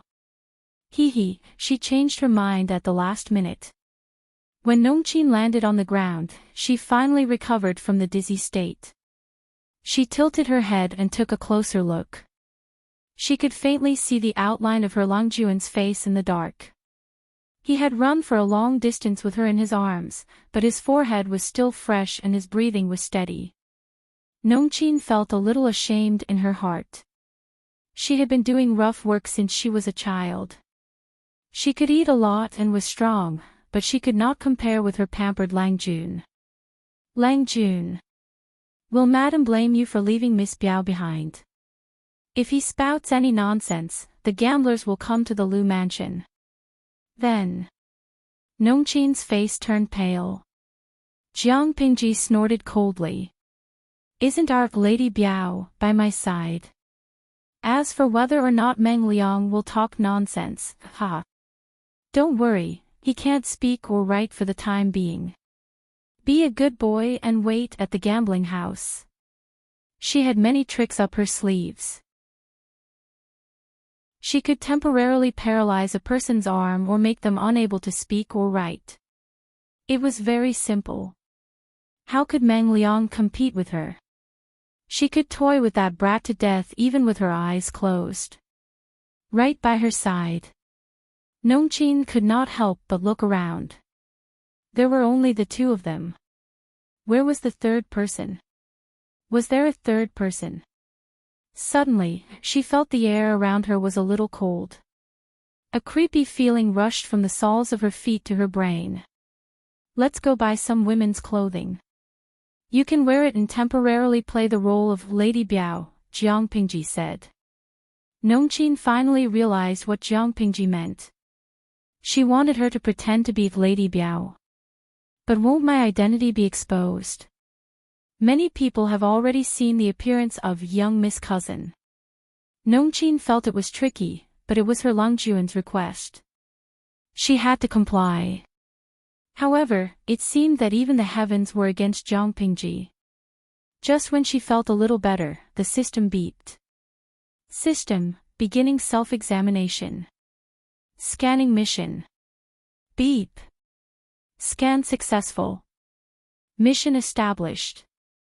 Meng Liang, son of Meng Zhan, chief of Meng County in Song Prefecture, is in danger. Please save him in 2 hours. When the mission is completed, the host will receive the reward of Willow Slender Waist. If the mission fails, the host will receive a level 5 electric shock as punishment. Jiang Pingji's face froze, and then a bloodthirsty smile appeared on her face. System, are you asking for a beating? The system explained frantically, its voice sounding panicked and helpless. No, host. Listen to me. After the real-time mission is loaded, it will be automatically assigned to the host based on what you encounter. It will be automatically assigned. But you have to believe that completing the mission will only benefit you. This is carefully calculated, and it will not harm the host's interests. I've looked at the back-end data. Killing Meng Liang will cause you great losses. What are you talking about? If you can understand me, then shut up. Jiang Pingji was furious. She was already annoyed by the system, and now she felt even more disgusted. The system lost its temper when Jiang Pingji yelled at it. Host, although I am your system, I hope you can respect me. We need to support each other, not drag each other down. The calculation of the human brain will never be as good as the optical computer system. After analysis, we concluded that saving Meng Liang is the best choice. Jiang Pingji snorted. I said, shut up. The system was frustrated by her stubbornness, but there was nothing it could do. If you don't carry out the mission, you will receive a 2-hour countdown. When the time is up, you will automatically fail the mission. Do you understand? If you fail the mission, you will be punished with a level 5 electric shock. That will cost you your life. Then I'll just die. Jiang Pingji's words pushed back the system's attempts to dissuade her. At that moment, Meng Liang, who had fainted on the ground, was captured and tied up. Have you found the other two? The one who won a lot of money ran away, while the one who lost to the casino and owed a lot of money was caught. What was going on? The owner of the casino was so angry that his face contorted into a dark purple hue. The few hired thugs of the gambling house were trembling with fear like quails. They had already tried their best to chase after them, but not only were the two slippery fellows slippery, they seemed to have vanished into thin air without a trace. Not to mention people, they didn't even catch a single strand of hair. They really couldn't understand. That alley was clearly a dead end, so how did the two of them escape? Chapter 163. The thug was furious, but he didn't dare to say anything. The casino had been making dirty money in Hejin County for years. He was the one who manipulated the gamblers and forced many families to separate. How many gamblers lost their fortune and lost their composure? How many wives and daughters of the gamblers were sold into prostitution? It could be said that the establishment and operation of the casino were built with the blood and tears of the gamblers' families. Every coin and every cent was stained with blood. It was not clean at all. Unexpectedly, the boss of the casino was blinded by the eagle's peck. He was tricked by a young boy. That was more than 4,000 taels of silver. Ordinary people couldn't make that much money in a few lifetimes. In the face of the furious boss, there was finally a bold person who bit the bullet and asked, "Boss, what should we do with the one who got caught?" "Lock him up in the woodshed." "Do you want him to be treated like the god of fortune?" The boss was so angry that he wanted to stomp on Meng Liang's head, but he restrained himself. Somewhere else, Jiang Pingji took Nong Qin to buy a set of women's clothing. Then she put on a thick bamboo hat to cover her face. "Lang Jun, is this okay?" Nong Qin had never worn such fine clothes in her life. She was so excited that she didn't know what to say. She blushed and lowered her head. She didn't dare to look up at others. "It's a little short, but it's the only ready-made clothes that fit. It's okay." In ancient times, there was no such thing as a ready-made clothing store. Most families would have their women go out to the streets to buy suitable materials and sew them into clothes. Some families would even grow their own raw materials and slowly turn them into cloth. After dyeing them, they would then make clothes. Even so, there were some places where ready-made clothes could be bought, such as the large-scale cloth stores. The cloth stores sold cloth, but they could also customize the clothes. Sometimes, in order to give customers a more intuitive introduction, they would make some ready-made clothes and display them in the shop. The clothes could also be sold, but that was not the main business of the cloth store. Jiang Pingji took Nong Qin around the clothing store and bought a set of fine, high-quality clothes that fit her figure. He asked Nong Qin to put on the bamboo hat and bought 2 bolts of good material for inner clothes for Xuemei Takshu. Jiang Pingji didn't want to be special. Nong Qin bought the clothes because of special circumstances, not because she was biased. But for the sake of fairness, she couldn't ignore the other 2 maids in the yard. If he gave them other materials, even if they were made into clothes, they wouldn't be able to wear them. It would be better to buy the material used to make undergarments, which would be more comfortable to wear. "Let's go," Jiang Pingji said. Nong Qin nodded and pulled the white veil over the bamboo hat to prevent her face from being exposed. The system trembled as it spoke. "Host, are you really not going to consider it?"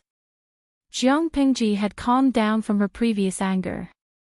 She asked seriously, "Can you uninstall the real-time mission board after it's loaded? Don't give me these messy tasks, because even if you give them to me, I won't do them."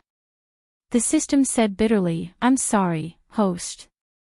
The loading board can only be uninstalled after the next major upgrade.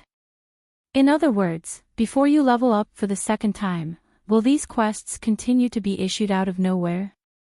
The system carefully looked at her face to make sure she didn't have any intention of scolding her. Then, it spoke shakily.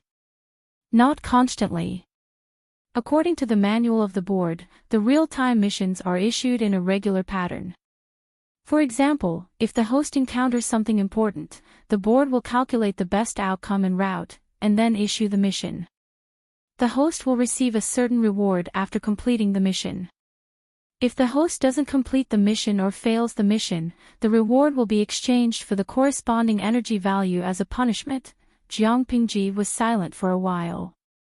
When the system thought she was ignoring it, she asked a question. "System, tell me clearly once again, what kind of system are you? I want to know your full name." The system was puzzled. That question was nonsense, wasn't it? But considering the host's temperament, it felt that if it didn't answer, it would probably be scolded again. So, it honestly said, the full name is, Multidimensional Palace Intrigue Streaming System.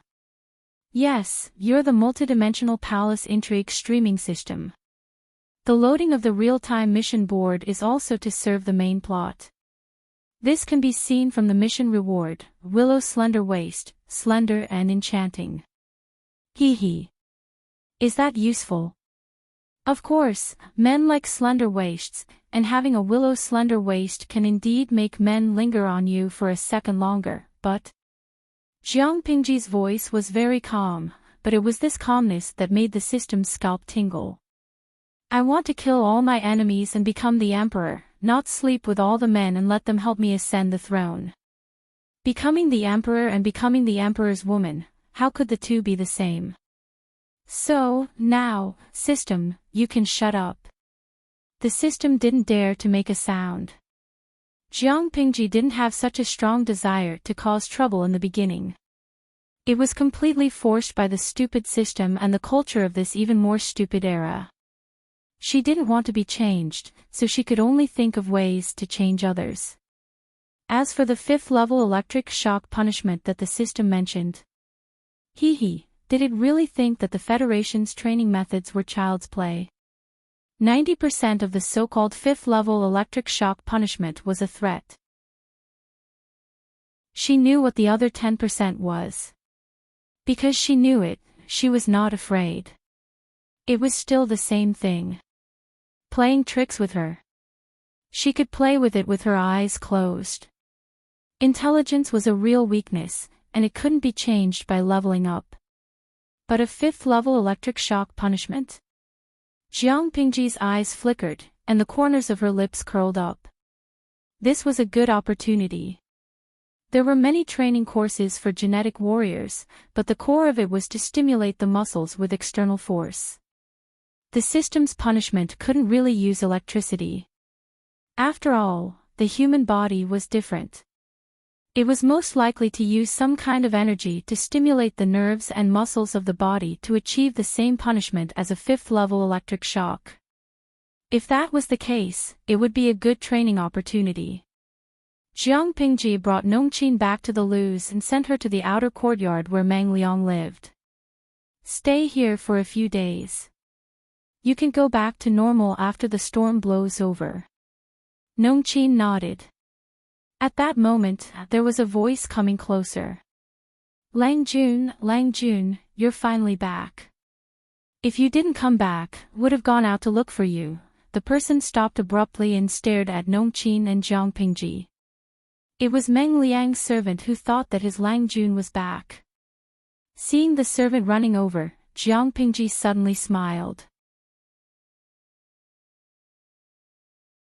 Chapter 164. Meng Liang's servant was smarter than his master. Or rather, he was more perceptive. He could feel that danger was approaching. He was like a croaking frog that had been targeted by a poisonous snake. His life and death could be decided in an instant. The manservant tried his best to suppress the creepy feeling. He stopped in his tracks and bowed to Jiang Pingji. He bit the bullet and asked, "Do you know where my wife is?"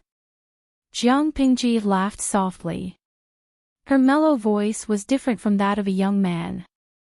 It sounded more like it came from her throat. It sounded mellow. She said darkly, "Do you want to know where your Lang Jun went? If you're so curious, why don't you go to hell and ask him?" After the manservant heard this, he instantly shivered. His hands and feet turned cold, and the fear in his heart exploded in an instant. He was so scared that his legs went soft, and he directly knelt down in front of her feet. His knees happened to press on a few protruding stones, and immediately a bruise appeared. His thin lips trembled. He couldn't say a word. After a long time, he took a deep breath. He said dryly, "Please don't joke around." My wife was fine. As he spoke, he slowly got up and secretly took a few steps back. The grudge between the Lus and the Mengs was irreconcilable. It was not impossible for Lu Shi to kill someone. The manservant was so anxious that his eyes turned red. Why would I joke around? Since the villain dies because he talks too much, I'll let you die with regrets. Jiang Pingji took a step forward. The manservant froze. He quickly turned around and tried to run into the house. Nongqin was anxious. She wanted to catch the manservant when she saw him trying to escape. But someone was faster than her. As if there was a gust of black wind, Jiang Pingji had already caught up with the servant who was trying to escape. She pinched the servant's slender neck with one hand and gradually exerted force with her 5 fingers. The servant felt that it was getting more and more difficult for him to breathe.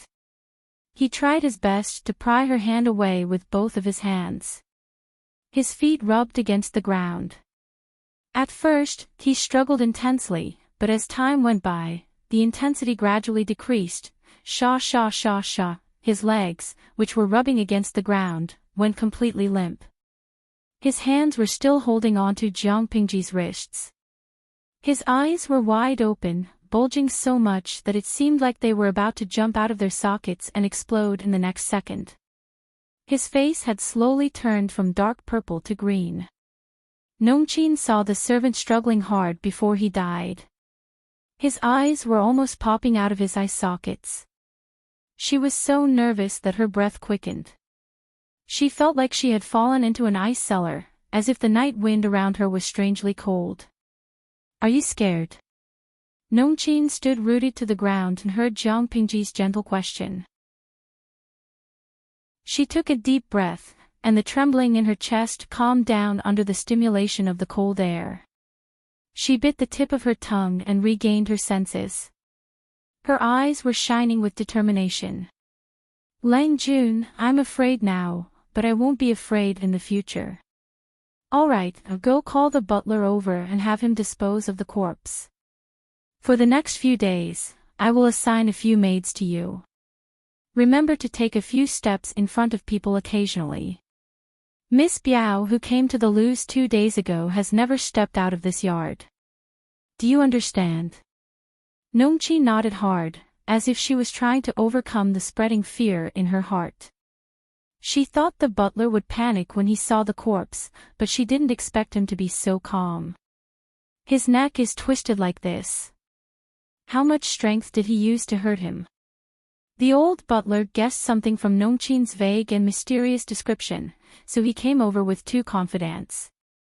With the light from the match, he saw the servant's completely twisted and sunken neck. He clicked his tongue. Nongqin was nervous. Butler, this. Lang Jun heard a strange noise when he sent me here. I came over and saw this corpse. I don't know who did it. Someone suddenly died in the yard. What should we do? The old butler snorted and waved his hand. The 2 confidants had already put the corpse into a black cloth bag. We can't send him out secretly. Just throw him into the bucket of night incense, so that others won't see it and misunderstand. Asking people to move the corpse out secretly was the stupidest thing to do. It was no different from burying one's head. The people living near the Lu's were not ordinary people. No matter which door the corpse was moved out, it was impossible to guarantee that no one would see it. The old butler was experienced. He put the body in the bucket of night incense and sent it out. Who would be so bored to check it? Nongqin was a little scared, but seeing the old butler so calm, she felt a strange admiration and envy. It was not the first time the system saw Jiang Pingji kill someone, but none of the previous scenes were as shocking as this one. She killed the bandits in the village quickly and neatly. Almost all of them died in an instant, but she strangled the servant to death with her own hands. Her strength was so great that she directly crushed the neck bone. The system held back for a long time and asked without confidence, "How could you kill such a weak ordinary person?" Jiang Pingji said coldly, "I killed him to show you." The system was speechless. When did I ever tell you that I won't kill people who don't even have the strength to truss a chicken? That servant was as weak as a chicken, but it doesn't mean that he doesn't have the ability to do evil. There were more than 20 people who died directly or indirectly in his hands. More importantly, if he is alive, it will have an uncontrollable impact on the ending. So it's better to nip the risk in the bud. The system asked her in a low voice, "Okay, I don't care about that. But, what do you mean by killing him to show me? I don't know what your previous host was like, but I know one thing. Don't treat me like a clay figurine. System, you have done more than one thing to disgust me. I hope there won't be another mission like today." The system was speechless. As I said, this kind of real-time mission is issued randomly and automatically. I can't control it. If you don't want to do it, just say no. Anyway, if you don't want to do the mission, how can I force you? Hearing the system's words, Jiang Pingji suddenly smiled. Her smile was full of inexplicable meaning. The system added, "But if you fail the mission, you will also have to bear the punishment. Don't blame me for not reminding you if you can't bear it." At that time, 2 hours had passed since Jiang Pingji refused to do the mission. Chapter 165. Jiang Pingji listened coldly to the system's countdown, but her mood was not affected at all. "Xuanmei, if you hear anything tonight, don't come in to investigate." Xuanmei sat outside the door, a neatly folded mattress beside her. The mattress was used by the maids to keep warm during the night. Xuanmei was surprised to hear Jiang Pingji's instructions, but she still agreed. "Yes. Don't worry, Lang Jun." "Okay." Jiang Pingji replied softly. The system was humane enough to give Jiang Pingji 3 minutes to prepare.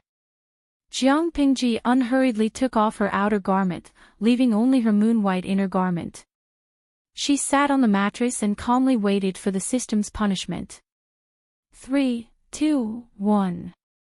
Punishment commencing.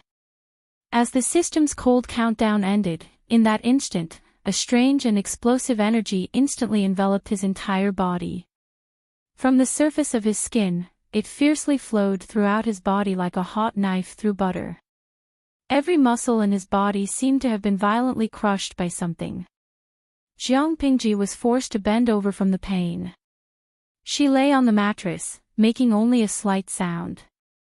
As the explosive energy spread, her heart beat at an unimaginable speed, as if it was about to jump out of her throat. Her blood flowed faster, and hot sweat flowed out of her pores. In less than 2 or 3 breaths, the place where she was lying actually became damp. The sweat on her back and shoulder blades had already soaked her clothes, and the excess sweat slid down her skin and dripped onto the bed. To be honest, the system's punishment was not on the same level as Jiang Pingji's previous training. In terms of cruelty, the system's punishment was at the most ordinary level, while the Federation's training was at the hellish level. Comparing the two, Jiang Pingji would rather go through the Federation's training once more. She had been careless and overestimated herself. She had forgotten that this body belonged to an ancient woman. Without any specific training, the ancient woman's performance in all aspects could only be described as low, let alone compared to her previous self. Lu Lanting's body would collapse under the same pain, but Jiang Pingji's previous body would not be affected. Even though Lu Lanting's body had an additional 31 points of fusion force, it was only enough to upgrade the body from a weakling to a burly man. In the end, it was still a normal person.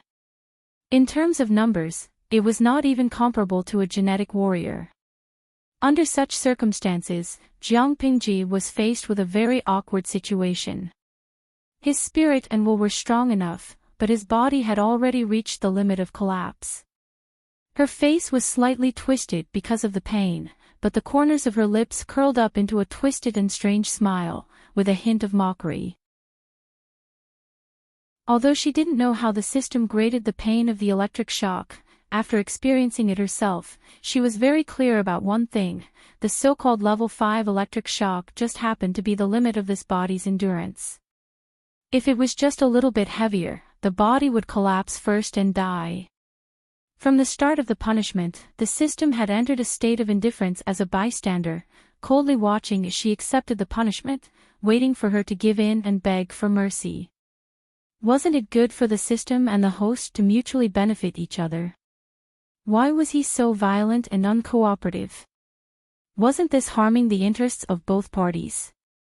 As a system, it was very certain of Jiang Pingji's ability. If it ignored her bad temper, it could not find any fault with her. For a system, especially one that had a clear purpose to nurture, a stupid host was indeed easy to control, but it was also tiring to bring them along. Not only did he have to be a father and a mother, he had to calculate every step for them, just like a nanny or a wet nurse. Therefore, basically every system yearned to meet a host that was smart, motivated, and easy to control. However, Jiang Pingji did not fall into either category. She was smart and motivated, but her only fatal flaw was that she had a strong sense of self and would not allow herself to be controlled by others. A host that refused to follow the system's orders was more annoying than those who were too lazy to use their brains. At that moment, Lu Lanting's body was already on the verge of collapse. If not for Jiang Pingji's strong will, it would have been useless. She secretly told herself, "Hang in there, Jiang Pingji." The genetic warrior training method developed by the Federation essentially used external forces to stimulate the activity of muscle cells. Although this strange energy had caused her to suffer greatly, after she had endured it, the benefits would be huge. The system would not let her die. If she did, the system would suffer a great loss. However, not letting her die and not letting her suffer were two completely different concepts. She knew very well that the system was using this punishment as a warning. If she did not want to suffer anymore, she had to complete the system's mission obediently. That was unfortunate. Jiang Pingji was a tough bone that no one could bite. Who would dare to bite? Be careful, or you might break a mouthful of teeth. The system watched coldly from the side. It did not seem anxious at all. Lu Shi's body data was being monitored in real time. He was only at the 0 point. It was fine as long as he was still alive. 3 minutes was not a long time, but for Jiang Pingji, every second felt like a year. 1 minute ago, Lu Shi's body data was in a scary red color, which meant that his body was on high alert. 1 minute later, the system was still not anxious, but it did not notice that the red color of the data had faded. By the time it realized something was wrong, the color of the data had turned orange-red. It was still high risk, but the alert level was lower than the red. What had happened? The system was confused. In less than half a minute, the orange-red color slowly turned orange-yellow, and the alert level was lowered again. Before the system could figure out what had happened, the punishment that lasted for 3 minutes was over. Jiang Pingji lay on the bed with her limbs spread out. Her chest rose and fell rapidly. She used her mouth and nose to greedily breathe in fresh air to relieve the pain in her body. 3 minutes have passed. Jiang Pingji's voice became extremely hoarse. It was as harsh as sandpaper rubbing against glass. The system softly responded. 3 minutes, it's really a pity it's too short, she laughed, and her voice sounded strange and cynical. The system thought that Jiang Pingji was mocking it, so it could not help but say, the real-time mission is issued automatically. I did not intentionally give it to the host. The time, frequency, and even the content of the mission are not within the system's control. The host's sarcasm will greatly affect the enthusiasm of the system, which will have a huge impact on our cooperation. Jiang Pingji was extremely tired, but there was a bright smile on her face. No, system, that's not what I meant. Jiang Pingji laughed so hard that she almost could not finish her sentence. Then what do you mean? The system asked. Chapter 166. The system was dumbfounded. It immediately opened Lu Shi's data panel. Jiang Pingji licked her dry lips and said, "It's only been 3 minutes. TSK, I'm not satisfied yet." Thus, what the system saw was this data panel. Name, Jiang Pingji, Lu Shi, Lanting, also known as Lu Lanting. Base strength, 12, strength fusion plus 39, gender, female, disguised as a man.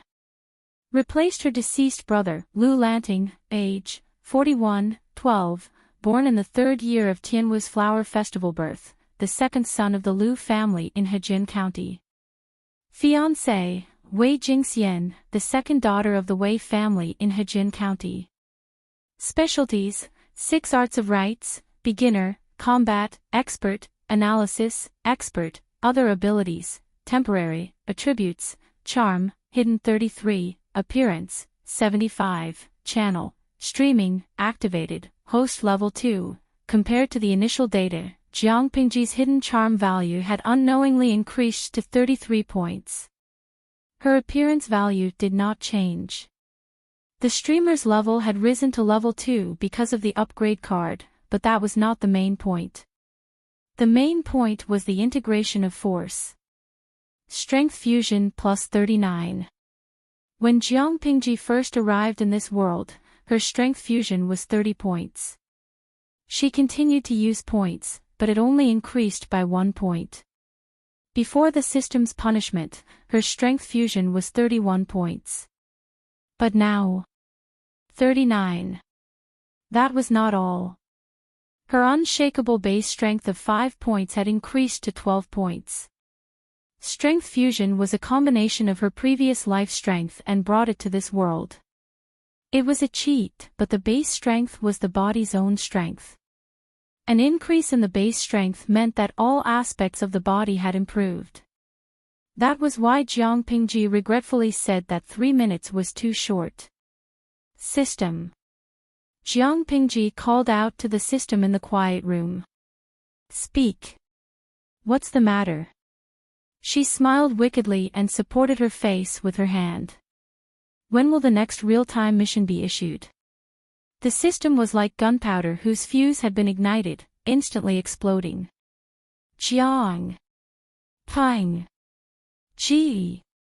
The system spat out word by word, gritting its teeth. "That's enough." Jiang Pingji said righteously, "No, this is only the first time." "How can that be?" "Ha, come at me if you can." Everyone was hurting each other. The last time he had fused with his martial power, his body had been exhausted to the extreme. However, the genetic warrior training this time felt completely different. There was still a faint pain in his limbs, but he felt an indescribable sense of comfort from the inside out. His mind was also very clear. She missed it. Jiang Pingji wiped the sweat off her face and took off her inner clothes. She rolled them into a ball and wiped the sweat off her skin. Then, she put on the clean inner clothes and left the dirty ones on the clothes rack for the maids to clean up the next day. "Xuanmei." Jiang Pingji adjusted her voice and tried to return it to normal. But when she listened carefully, it was still deeper and hoarser than usual. Outside the door, Xuanmei said respectfully, "Lang Jun, please give me your orders. Go and prepare some hot soup. I want to take a bath. Remember to brew another pot of hot tea and change the bedding on the bed." Her whole body was covered in sweat, and her wet inner clothes stuck to her skin. If not for the charcoal brazier in the room, she would have shivered when the cold wind blew. Xuanmei said, "Yes." After that, she heard some rustling sounds. Xuanmei must have lifted the soft blanket and got up to get someone to prepare the bath. Jiang Pingji soaked her whole body in the bathtub. She tied her long hair into a bun and fixed it with a hairpin. Takshu did not work that night, so Xuanmei was the one who helped Jiang Pingji bathe. "I went out today and brought some toys for you and Takshu. I'll have someone send them to you tomorrow." Although the rules in the manor are strict, there is still room for flexibility. I know that girls like to dress up, so it's okay to embellish them a little. Xuanmei smiled gently. Lang Jun, that's very kind of you. After that, Xuanmei became a little absent-minded. She looked at Jiang Pingji with struggle and awkwardness. If you have something to say, say it. Don't keep it to yourself, she said. Xuanmei secretly bit her lips and said shyly, why haven't I seen the boy servant by your side these days? Jiang Pingji raised her eyebrows. She did not expect that Xuanmei still had not figured it out after so many days. Su Ku was not a man that Xuanmei could win over. They were not compatible. If they were forced to be together, it would only add to the resentment. She could force Su Ku to get close to Xuanmei, but what was the point? Anyway, Jiang Pingji would not do that. If Xuanmei had the ability, she could pursue him herself. If she succeeded and Su Ku was willing, she would be the matchmaker. Su Ku was sent out to do something else. He is not staying in the manor for now. Xuanmei was too embarrassed to continue asking after that answer. Her expression was a little more awkward than before. The next day, Jiang Pingji woke up feeling refreshed. She meditated for a while. Her 5 senses were much better than before. After breakfast, the servant reported that Qiguan Rang was visiting. What a rare guest. Jiang Pingji smiled and teased him. I thought that Mr. Wei would not come. According to Wenjing's temperament, he would not take the initiative to visit. Qiguan Rang was born in a poor family. Because he was of mixed blood, it was easy for others to despise him and curse him as a bastard. To reduce such humiliation, under normal circumstances, he would not take the initiative to visit his friends from the gentry clan to avoid attracting criticism. But at that moment, he was not in the mood to respond to Jiang Pingji's teasing. As soon as he sat down, the first thing he said was, why did you act so impatiently? Jiang Pingji was not surprised at all. It's a once-in-a-lifetime opportunity. Last night was a good opportunity. Not only could I get the Lu Manor out of this, but I could also trick Meng Liang. I also made a small fortune. Jiang Pingji smiled and her eyes curved. I guess what happened last night has spread far and wide. According to Meng Hun's ability, they will know about Meng Liang by the afternoon. Do you think we should wait for him tonight? Wait for him? Who was the rabbit? Needless to say, it was Meng Hun. How can you be sure it's tonight? Qiguan Rang asked. Jiang Pingji said, if not tonight, should we wait for a few days? Don't forget that when Meng Liang left Song Prefecture, he brought his entourage with him. If he did not think he was smart and dump his entourage, he would not be in this situation. Now the gambling house is saying that a kid named Meng Liang is causing trouble. As long as Meng Liang's entourage is not deaf, he will find out sooner or later. As long as Meng Hun was not stupid, he should have thought of that. If he did not capture Meng Liang and hesitated for a moment, Meng Liang would have been rescued by his entourage. Qiguan Rang said unhappily, it seems like everything is still within your calculations. But didn't they agree yesterday to take their time and plan things out slowly? Why did she do all this after one night? Willful.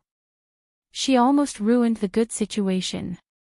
Fortunately, she knew what she was doing, and she had a corresponding plan to deal with the sudden changes in her actions. The pace was a bit fast, but as long as the final result was the same as expected, he would turn a blind eye. Chapter 167. Move faster. Otherwise, it will really fly away. Qiguan Rang tapped his feather fan on his knee. His expression was serious, as if he was thinking about something serious. If Meng Hun really kidnaps Meng Liang tonight, what are you going to do? In other words, What excuse could Jiang Pingji use to appear in front of Meng Han without arousing his suspicion? Jiang Pingji was prepared for that. As you know, Meng Han already knows where Meng Liang is. He also knows that Meng Liang is in the Lu residence. From his point of view, Meng Liang has a close relationship with the Lu mansion. Since that's the case, I'll use the excuse that Lady Cousin is capricious and sneaked out of the mansion to play. She didn't return for the whole night. The Lu mansion was anxious and sent people out to look for her. Coincidentally, they bumped into Meng Han's group. Isn't that good? Using rescuing Meng Liang as an excuse, he would secretly help Meng Han take Meng Liang away without arousing the slightest suspicion. After hearing this, Chiguan Rang's thin lips, which had always been tightly pursed, could not help but twitch. As shameless as he was, sometimes he had to admire Jiang Pingji, who was even more shameless and proud of it. He also pitied Meng Liang. Being schemed against by the person in front of him once wasn't enough. In such a short period of time, he was schemed against again and again. In the end, he was even being squeezed out of his final value. Jiang Pingji said, "Tonight, let's wait for a good show. Wen Zheng, do you want to come? We've reserved the best seat for you." Chiguan Rang rejected him mercilessly. He said expressionlessly, "No, I'm old and tired. I don't want to torment myself." Compared to jumping up and down without any peace, he preferred to squat comfortably in one place. He didn't want excitement, only stability. That's a pity. Jiang Pingji picked up the teacup and took a sip. She said to the system, "It's almost time. Start the semi-interactive streaming mission." The title remains the same. Just put, "How to kill Meng Liang gracefully without wasting time." Her relationship with the system was very stiff, but due to the current situation where the two of them could not be separated, while she was wary of the system, she also had to constantly pay attention to its little tricks. She tried her best to take the initiative and control the rhythm of the situation, so as to prevent the situation from getting out of control. The system wanted to throw a tantrum, but its job was to live stream. If Jiang Pingji really did not live stream, its losses would be incalculable. He could go against anything, but there was no need to go against the popularity points. Therefore, when Jiang Pingji suggested starting a semi-interactive live stream mode and entering the main topic of the mission, it reacted immediately. Tens of thousands of viewers flooded into the live stream room in an instant. Countless bullet comments flew across the virtual screen. "Chun Lai, I was so worried. I waited for a long time yesterday, but the host didn't start her live stream. I thought she wouldn't do it again. I'm also worried +1. This is the first time I've heard about this live stream room. Yesterday, I came to watch the live stream after being recommended by my roommate, but I found that the live stream room wasn't open at all. I thought something had happened to the host and she couldn't start the live stream. Dashu Xiaobing, although I'm quite worried, considering the uniqueness of the host's live broadcast room, it's good enough that she can broadcast live. I really can't expect to broadcast live every day. Maybe the host encountered something and couldn't attend to the live broadcast." Some people expressed their worries, and a small group of new viewers greeted them. The rest of the viewers were shocked by the title hanging in the live broadcast room. How to kill Meng Liang gracefully without wasting time. There was a limit to the number of people in the live broadcast room, and there were many people queuing up to watch the live broadcast, so not everyone could keep up with the progress of the live broadcast. Who was Meng Liang? Many people were confused. Little Fairy, who is this Meng Liang? Why did the host broadcast him to death? What kind of atrocious things did he do? Fingqi Tianlan, isn't this room supposed to broadcast palace intrigue? Why did it become a place to broadcast the trial of a criminal? If that's the case, it feels like I'm watching all kinds of novels about trials. How does the host plan to sentence him? Isn't it bloody? There were many new viewers who didn't know what was going on, but there were also many old viewers who had been paying attention to the live broadcast room and knew about Meng Liang. In response to the questions from the new viewers, they briefly explained Meng Liang's background and what he had done. For a moment, many sympathetic viewers said that the scumbag deserved to die. Of course, there were always people who liked to disagree. Librarian Auntie, even if Meng Liang did something wrong, the host doesn't have the right to kill him, does she? He broke the law, and as long as these things get out, he'll definitely be punished by the law. The host's behavior is so barbaric, and it's a double standard. There were a few similar comments, and they all said that Jiang Pingji was a busybody. She wasn't serving tea, so why did she have to extend her hand so far? Jiang Pingji chose to ignore these comments. She didn't have the slightest intention to explain or refute them. It wasn't that she couldn't argue with them, but she didn't want to waste her breath on such low IQ people. When did she say that she was a good person? When did she say that she was a good person who upheld justice? Upholding justice was a matter of the law. What did it have to do with her? She killed Meng Liang simply because she didn't like Meng Liang. That brat had blocked her way and crossed her bottom line. Essentially, she was only doing it for her own benefit. Getting rid of a scumbag for the people was just a side benefit. In today's era, even if Meng Liang had done something even more outrageous, as long as the Meng family could bear the blame, no one could easily punish Meng Liang, let alone take his life. Even if Meng Liang had done something even worse, no one could easily punish him, let alone take his life. In an era where the law was unclear, the social classes were clearly defined, and the people were ignorant, the law was bullshit. Zhenjinda Jiangshan Ruhua, the streamer has no morals. If you want to find truth, kindness, and beauty here, don't come in. It hurts your eyes. Jiang Pingji had no intention of completing the task. Instead, she practiced her calligraphy for a while. She analyzed the current situation with Qiguan Rang and exchanged their opinions. There was no bloody scene at all as they had expected. Host V, the main content of the live stream starts at night. It's a dark and windy night, so it's time for the Easter egg. A string of 666666666 popped up on the bullet screen. Zhenjinda Jiangshan Ruhua, my streamer, you're amazing. You have such a long Easter egg, but I only want to see the main content. In, read the main content +1 Chun Lai, read the main content +2 no matter how many people asked for the main content, Jiang Pingji remained unmoved. In the blink of an eye, night fell. Jiang Pingji temporarily turned off the live stream and changed into a black outfit that was convenient for her to move around at night.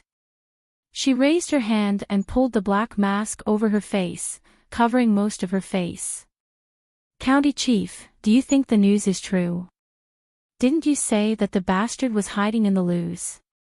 The person who spoke was trembling, afraid that it was a trap for them. After all, Meng Liang had been crazy for a long time. Meng Liang has been hiding in the loos. We have nowhere to go. Meng Hun's eyes flashed with a hint of hatred. Whether it's true or not, we have to go. If we miss this opportunity, it'll be hard to take his life in the future. Someone else was worried. County Chief, what if it's a trap? Meng Hun snorted and casually said, is Meng Liang that smart? Everyone was speechless. Chapter 168. Meng Liang was an idiot through and through, but he was so arrogant that he thought he was as talented as Wang Zhuo. But who wouldn't know of his capabilities if they had even heard of his name? If they thought that Meng Liang had deliberately spread the rumor about the gambling house to trap them, it would be too much for Meng Liang's brain to handle. But someone next to him said anxiously, didn't you say that the little bastard was hiding in the Lu mansion? The Lu mansion has been disgraced. In order not to be punished by the Mangs, they will definitely try to find him, right? Do you think it's possible that we won't find him? Meng Hun lowered his eyes and said, "It's possible, so we have to be quick. Let's leave it to fate and luck." In order to catch Meng Liang, Meng Hun took a few healthy brothers down the mountain and disguised themselves as ordinary people to sneak into the city. They pretended to be gamblers and walked around the gambling house.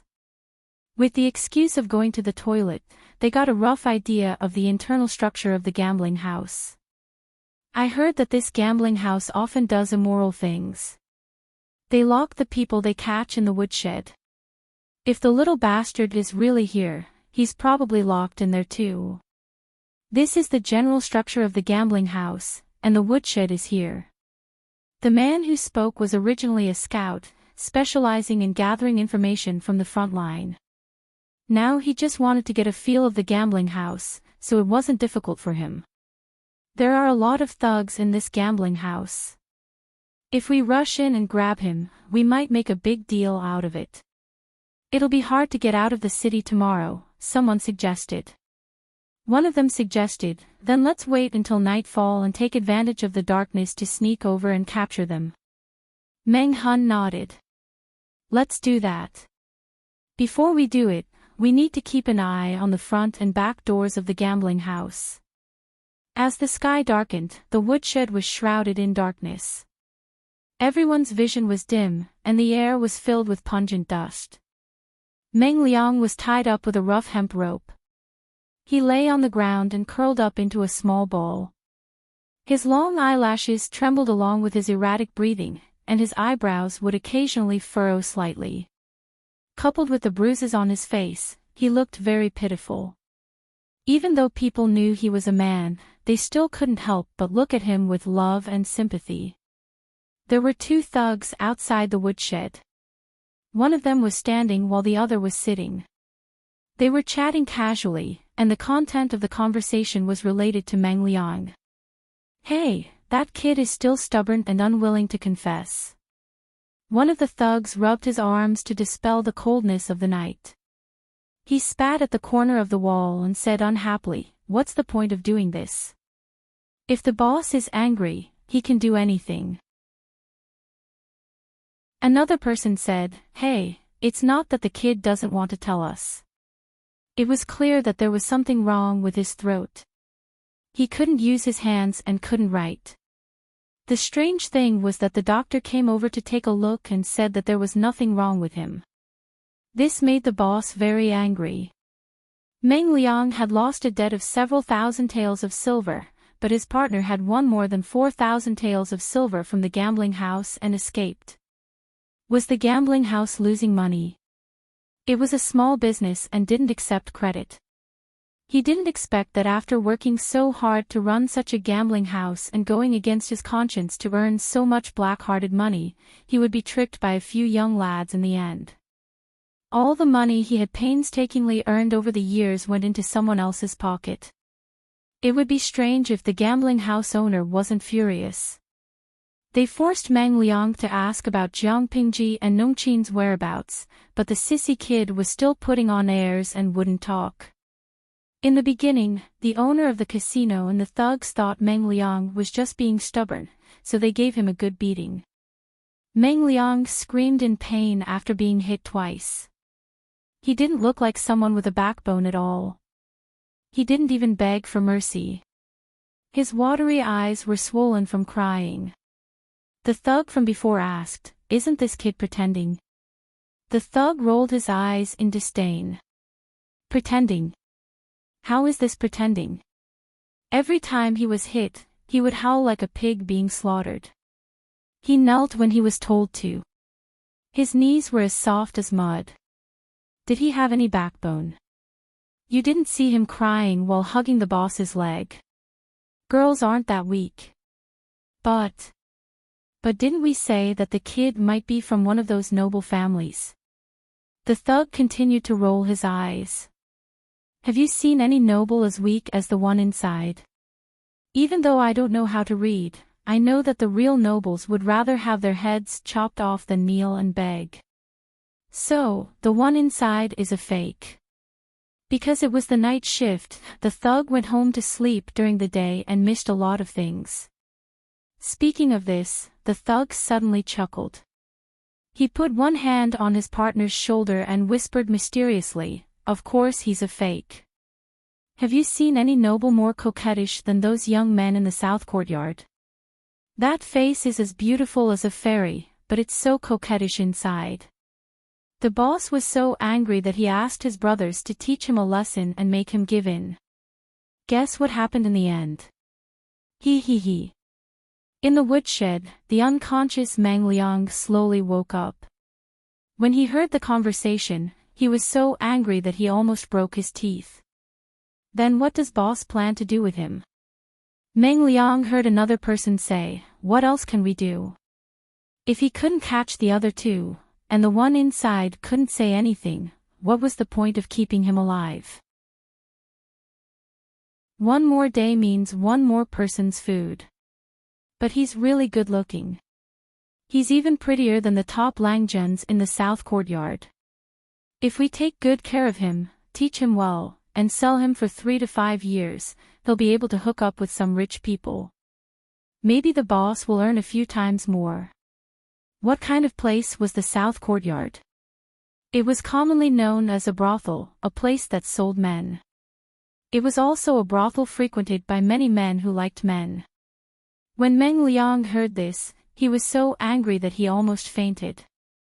His heart was filled with anger, and he tried to open his mouth to scream, but the sound that came out was a hoarse "ah." He angrily hit the ground with his elbow, his eyes blazing with hatred.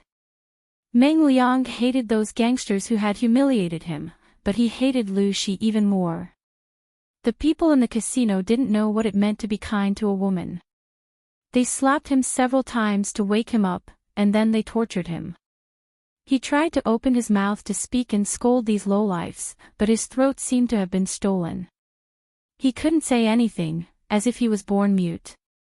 What was worse was that he couldn't feel anything below his elbows, let alone pick up a pen to write. He couldn't open his mouth to speak, and he couldn't write. The people in the casino lost their patience. They slapped him a few times, and he almost lost his mind. He wasn't someone who could take hardship, and he was afraid of pain.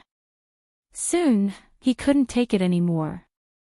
He knelt down and begged for mercy from the lowlifes he despised. Chapter 169. Jiang Pingji was good at hiding. She was dressed in black and had a mask over her face. With the cover of the night, she had an easier time. But she was not there to save people, so when she jumped over the wall to enter the yard, she deliberately left an obvious flaw. Ziyinghua, I like the streamer's posture of jumping over the wall. It's like watching a martial arts movie. Cafeteria Daffin Auntie, I'm rubbing my face, but I'm still looking forward to the streamer's elegant qigong. Although it looks cool now, it feels too down to earth. Normally, shouldn't the streamer just spread her arms and fly? Cafeteria Daffin Auntie, you're not talking about a person, but a bird, right? Lo Sijilianming, I feel like I'm the only one in the entire streaming room who saw through the streamer's other move. What was the truth? Jiang Pingji's seemingly unintentional or even deliberate move before she jumped over the wall. She could have climbed over the wall without alerting anyone, but she still had to look around. She knew that if she took a small step out of the shadow of the wall, her body would be exposed to the relatively bright moonlight. Even if it was only for a short period of time, ordinary people would not be able to see it.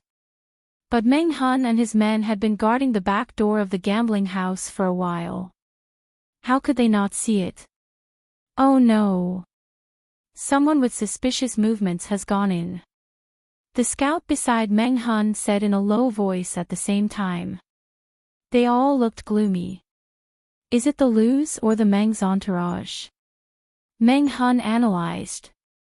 The Lus are a famous aristocratic family in Hejin County. If they wanted to save people, they wouldn't have done it so sneakily. They could have just found an excuse to break into the gambling house. They must be the Meng's entourage for being so cautious and skilled. "County Chief, should we go in now?" the scout asked in a low voice. Originally, they had already sent one of their men in, hoping to take down the guards without alerting the gambling house. Then, they could work together to snatch Meng Liang from the inside. But now, they couldn't wait any longer. If they ran into the Black Shadow just now, wouldn't they have to fight? Meng Hun hated Meng Liang to the core, but he would not deny the ability of the Meng's army or the Meng's entourage. If they ran into each other, Meng Hun would lose another of his men. Thinking of this, Meng Hun waved his hand and said gloomily, "Let's go." Meng Hun was tall and sturdy. He could reach the edge of the wall just by raising his arm, so it was the easiest for him to climb over the wall. After running 2 steps, he quickly stepped on the wall with the tips of his feet and climbed up a few steps. He raised his hand to support himself on the edge of the wall and turned his body sideways to enter the wall in the most effortless way. The others also did the same, jumping in one after another without making any noise. Jiang Pingji was hidden in the dark. Seeing that they had all climbed in, her lips curled up under the black veil. The show had officially begun. Ziyinghua, #StarryEye, I'm a newbie in the live broadcast room. Who was the one who led the team to climb over the wall? Canteen Daffin Auntie, although I'm a veteran, I still don't know who he is. Liu Siji Lianming, I've sorted out the content of the host's live stream, the people she met, and the things she experienced. I've made a rough relationship table. According to the plot, that person should be the unlucky captain. Yen, captain. The unlucky guy who was cuckolded by Meng Liang and lived on the Huluan Beer grassland. Liu Siji Lianming, according to my analysis, this is the most likely person. But we can't rule out the possibility that the host hooked up with a newbie when she wasn't streaming yesterday. If that's the case, that person's identity is a mystery. Meng Hun and the others soon noticed that something was wrong. The place was too quiet. His nerves were taut, and an ominous premonition surged in his heart. Could it be that Meng Liang had really been enlightened? Was he trying to lure them over so that he could kill them all at once? Just as Meng Hun was hesitating and preparing for the worst, 2 strange objects caught his attention. They were hiding in the dark, where the human eye could easily miss them. The shadows were heavy and hard to spot. He's still alive, but the back of his neck was hit hard. He won't wake up for a while. The scout received Meng Hun's signal and went forward to investigate. He found that the 2 objects were not objects at all. They were 2 thugs from the gambling house. The skin on the back of the neck was bruised, which showed how strong the attacker was. If the attacker had been any stronger, they would have been dead. Meng Hun said, "Let's go." The place where the thugs were supposed to be standing guard was empty. Then where did they go? Meng Hun found a few thugs who had been knocked out and thrown into the dark. He was shocked. He had run into a master. The marks are the same and the speed is very fast. It seems to be the work of the same person. These thugs didn't even have time to react before they were knocked out. The scout said with pity. Such a talent, but he is working for the Mengs. If it was the Mengs in the Xia dynasty during the reign of Duke Meng, it would be worthy of admiration. But the Mengs now. His loyalty was all for a dog. The county captain was willing to sacrifice his life for the Mengs, but how did the Mengs repay him? They allowed Meng Liang, the bastard, to kill the county captain's wife and daughter. Meng Zhan, the bastard who gave birth to Meng Liang, was not human either. As a father, his son had made a huge mistake. Instead of thinking about how to teach him a lesson, he tried to cover up the fact that the county captain's wife and daughter were killed. If Meng Liang hadn't spilled the beans, the county captain would still be in the dark. That's enough. Meng Han wasn't a foolishly loyal person, but he didn't like to belittle his old boss. There was only a wall between them. Jiang Pingji sat on the eaves and overheard their conversation. Her eyes flickered slightly. Under the eaves, the thugs guarding the woodshed were yawning. They looked very tired. One of them patted the shoulder of one of them and mumbled, "Keep an eye on them for me. I'm going to take a nap."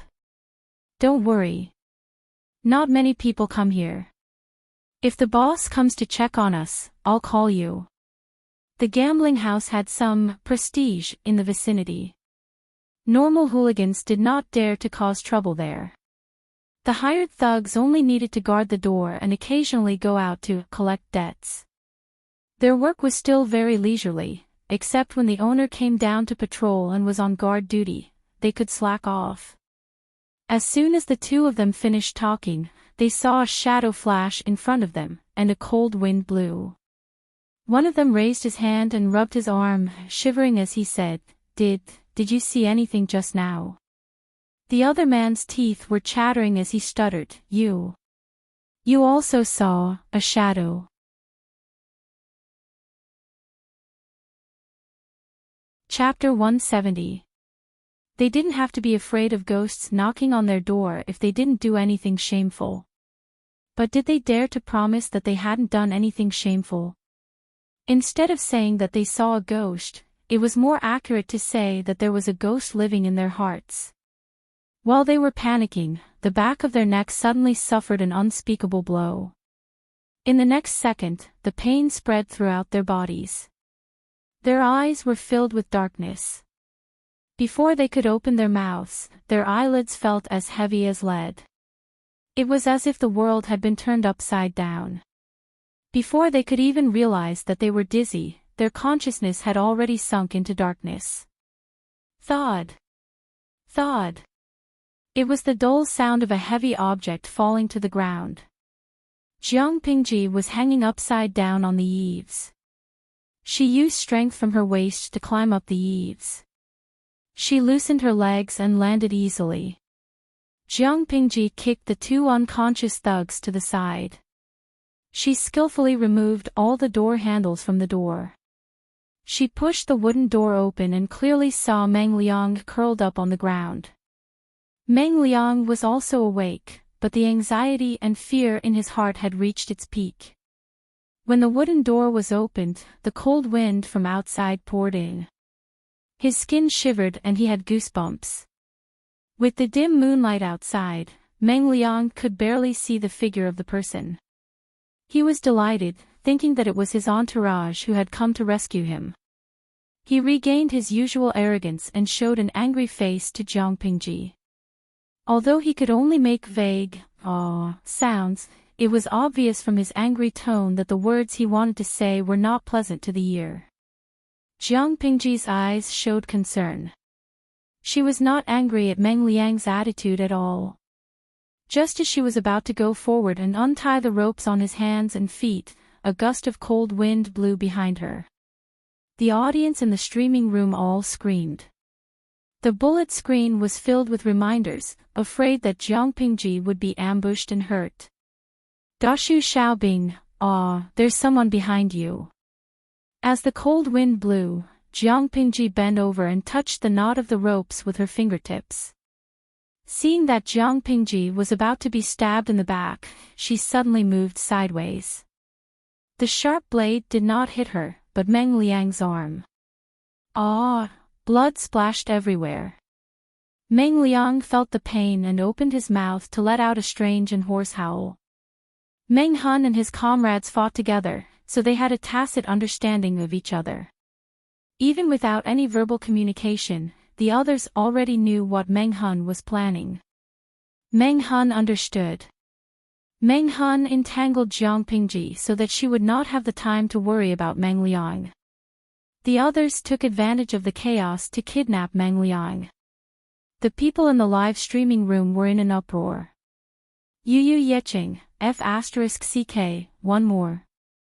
How shameless. Hit me if you don't like it, be careful, streamer. These people are trying to kidnap Meng Liang. Luyuezi Sando, streamer, I'll give him a kick to end his family line. How dare he beat me up? The viewers in the streaming room were so anxious that they wished they could smash their keyboards and climb into the screen to help Jiang Pingji. Even though they were all weaklings, they were still very strong. Do you believe that an empty tie-crushing top could smash someone until their spleen bled? Meng Han thought that Jiang Pingji was a member of the Mangs, so he didn't kill her for the sake of their old friendship. But the fact was that Meng Han couldn't beat Jiang Pingji even if he tried his best. Now that he was showing mercy, he couldn't do anything to her. While dodging Meng Han's knife, Jiang Pingji also stopped others from trying to kidnap Meng Liang. Meng Liang, who was the target of the two sides, had already put away his arrogance. He tried to shrink his neck, afraid that Meng Han's knife would fall on him. That knife really hurt. He didn't know how much blood he had lost. When he was safe, he would punish the squire who had come to save him. The Mengs didn't feed useless people. They had given him food and shelter for so many years, but in the end, he couldn't even protect him and got injured. What was the point of keeping such useless people? He wouldn't be grateful for the squire who had risked his life to save him, because it was his duty. If he did well, he wouldn't be rewarded. If he didn't do well, he would be punished. The Mengs fed them, so their lives belonged to the Mengs. Not only did they fail to protect him, but they also got him injured. Meng Han was entangled with Jiang Pingji, but he was from the army. The so-called martial arts were used to kill enemies. His moves were big and quick, so it was easy for him to be at a disadvantage when he met someone who was agile. He showed mercy to Jiang Pingji, so he couldn't keep her busy. It wasn't a good idea to continue like this. Jiang Pingji thought about it and deliberately showed an opening. She took out a pile of firewood in the woodshed and pretended to attack Meng Han's companion. Meng Han saw that and chose to protect his companion without thinking. But the next second, he thought, oh no. His wrist holding the knife was hit hard, and his arm went numb. He couldn't help but let go of the knife, and it was instantly taken away by the man in black. Almost at the same time, his knees were attacked, and he subconsciously bent his knees. He was in a half-kneeling position. His arms were locked behind his back, and his shoulders were still heavy. He tried to stand up, but he couldn't. Don't move. If you move, his neck will be in danger. Jiang Pingji held the knife against Meng Han's neck, and Meng Liang had been taken by someone else. The two sides were in a stalemate. I dare you to move. Meng Han's companion was anxious, afraid that the man in black would kill Meng Han. Why wouldn't I dare? Those who can threaten me in this world are either dead or haven't been born yet. Jiang Pingji didn't try to cover her voice, so there were two people who couldn't stay calm. One was Meng Liang. He thought the man in black was a member of the Mengs who came to rescue him. The other was Meng Han. He had good hearing and memory, so he naturally remembered who the voice belonged to. He suddenly felt indescribably nervous. Jiang Pingji seemed to have noticed Meng Han's abnormality. She raised her eyebrows and asked, "Who are you guys?" Meng Han deliberately lowered his voice and said to his companion, "Don't worry about me. Kill that bastard." "How can I do that?" "I can't do that." Meng Han could be ruthless, but for these people, the lives of thousands of Meng Liang were worth less than a toe of Meng Han's. The two sides were in a stalemate. Jiang Pingji had to, helplessly, shake her head. She restrained Meng Han and tried to communicate with them. "I don't know why you guys are so determined to take my cousin's life. She is just a girl who rarely leaves her house. How could she make you guys hate her so much? Please think twice. If it's a misunderstanding, I will apologize for my cousin." Meng Han's eyes darkened. This young man with extraordinary skills was indeed Lu Shi, the Lang Jun from that day. He asked, "This is a man. How could he be your cousin?" Chapter 171. Meng Hun and even Meng Liang were dumbfounded, not to mention the audience in the live broadcast room. Did he say that? Meng Liang did say that, but not to Jiang Pingji. He said it to his second wife, Gu Zhen. Jiang Pingji didn't care who she said it to. She said it anyway, and it wasn't considered a lie. Meng Hun did not suspect that Jiang Pingji was making things up. Instead, he was sure that Meng Liang was telling lies. He laughed so hard that he forgot to hide his voice. "You are a living Buddha. How could you be blinded by such a villain?" Jiang Pingji suddenly remembered something when she heard the familiar voice. She turned Meng Hun's face to take a closer look. Then she showed an angry expression. She asked in a low voice, "How could it be you?" Meng Hun did not answer. Instead, he asked, "How did this bastard frame me? Why would I want to frame him? And what would I use to frame Meng Liang? Wasn't this bastard responsible for the death of my wife and daughter? How dare he lie to me?"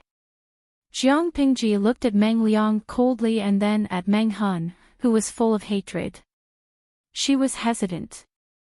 At this moment, a series of footsteps came from outside. Everyone in the woodshed tensed up. Jiang Pingji had no choice but to take a deep breath and say in a stiff voice, "We can't stay here for long. Let's go somewhere else." Even so, she did not let go of the knife that was pointed at Meng Hun's neck. Meng Hun's subordinates did not dare to act rashly. Meng Liang's brain was not good, but his intuition was not bad. Whether it was Meng Hun on the left, who had killed his wife and daughter, or Lu Shi on the right, who had deliberately set him up and humiliated him in the gambling house, both of them were black-hearted and had no good intentions towards him. Unfortunately, he could not speak or write. Otherwise, he would have seen through Lu Shi's disguise. "It's safe here. No one will come to disturb us for the time being. Now you have enough time to tell me the truth. I hate lies and betrayals." Her voice was cold as she said to Meng Hun, "Previously, I thought you were a desperate refugee who had to leave your homeland. Now that I think about it, it was just a trick you set up to get close to me and extract information, right?" Jiang Pingji hadn't streamed yesterday, so the viewers in the streaming room didn't know how good her acting skills were. They comforted her one after another. "Ian, host, don't cry. Don't be sad. This stinky man is too cunning. Cafeteria Daffin Auntie, poor streamer. She's been cheated. I feel like I've been F***ked. Sigh, don't feel bad. Xian, yeah, don't feel bad. We will support you. Let this person go to hell." Apart from the naive audience and the newbies who didn't understand the situation, there was another group of people who had a different attitude. "Le Siji Lianming, I'll bet one spicy stick that the streamer is cheating us. Nongfu Shangquan Yudi Yangshuan, life is like a drama. It all depends on acting skills. After the last time, I no longer believe in the host's integrity." The audience in the live broadcast room was impressed.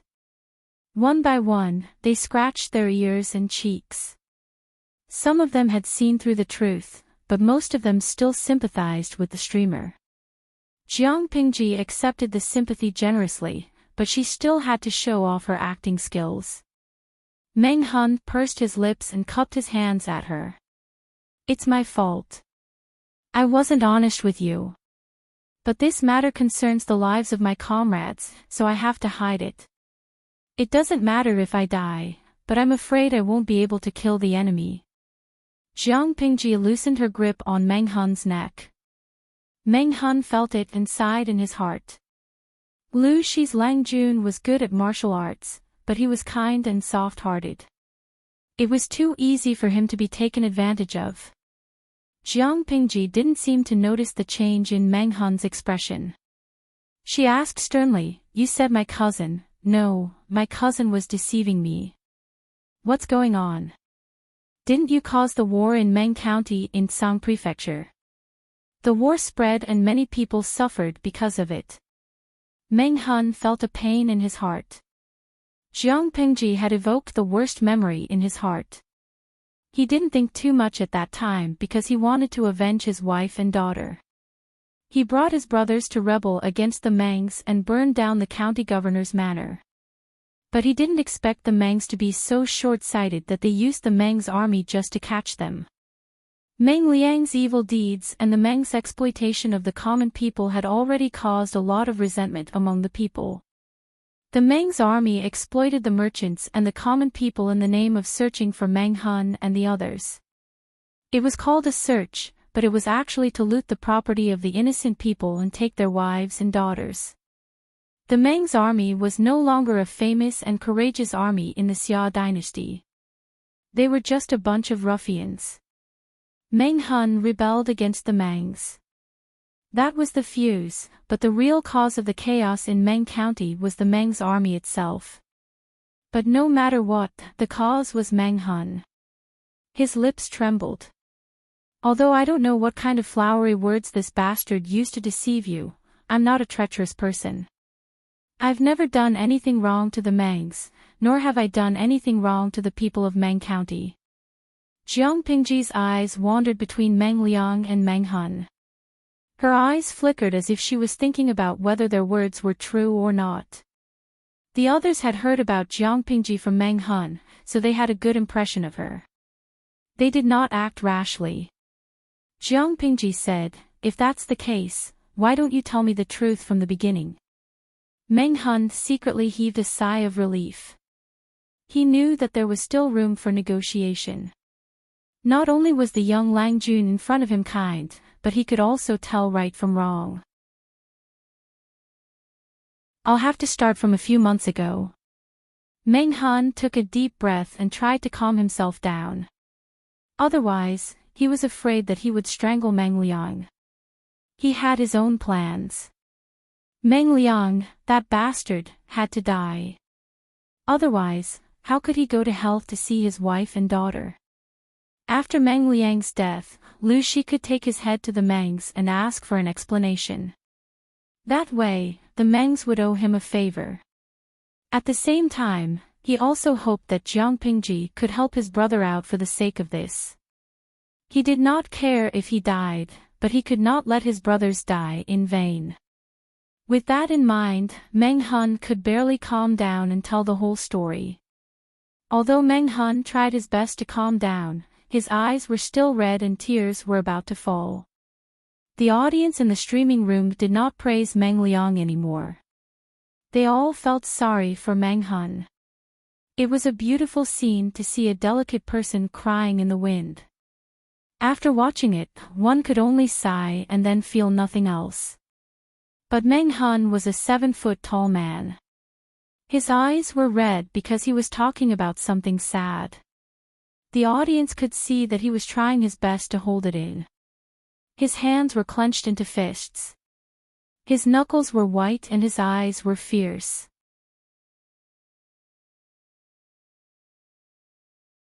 Chapter 172. Cafeteria Daffin Auntie, my heart aches. Whether it's in the host's world or in reality, good people never get rewarded. Liu Siji Lianming, the Mengs are really bad. How could a loyal man like him be forced into such a corner? But I still have to say that he's a brave man. Loyalty doesn't mean blind loyalty. He's a good man. If you don't acknowledge me, it's unfair. Xian, I hope you can help him. He's too pitiful. Luiwezi Sando, same. Although reality is cruel, I still believe that good people will be rewarded. Jiang Pingji was also shocked. She widened her eyes in disbelief. How could this be? Meng Hun said, "If you don't believe me, you can ask the merchants in Meng County." Even though the Meng's army tried to shut them up, I believe that someone will tell the truth. Even if you can't, you can ask about Meng Liang's reputation in Meng County. Jiang Pingji was hesitant. After a long time, she said, although I sympathize with what you've been through, you know that the Mengs are one of the 4 noble families in Dongqing. Even the government is afraid of them. They can only worship them and don't dare to offend them. How can a small family like mine go against the Mengs? For the safety of my family, I can't let you kill Meng Liang. Absolutely not. Meng Han felt helpless when he heard that. I can let you go and guarantee your safety. Leave Hejin County as soon as the gate opens tomorrow morning. Don't come back, and don't try to assassinate Meng Liang. Jiang Pingji added, I'll pretend that I don't know anything about what happened today. Meng Han was shocked. He smiled bitterly and said, You're still like this. What should we do in the future? What do you mean? Jiang Pingji asked. Meng Han said, You don't know this, but this bastard is narrow-minded and holds grudges. Now that he heard our conversation, how could he not remember? The young Lang Jun could pretend that nothing had happened tonight, but would he ever forget? If he gets out of danger and tells the Mengs some nonsense, I'm afraid that the Mengs will not only not thank you for saving their lives, but they will also attack the Lus. According to Meng Liang's character, it was highly possible that this would happen. Suddenly, Jiang Pingji was in a dilemma.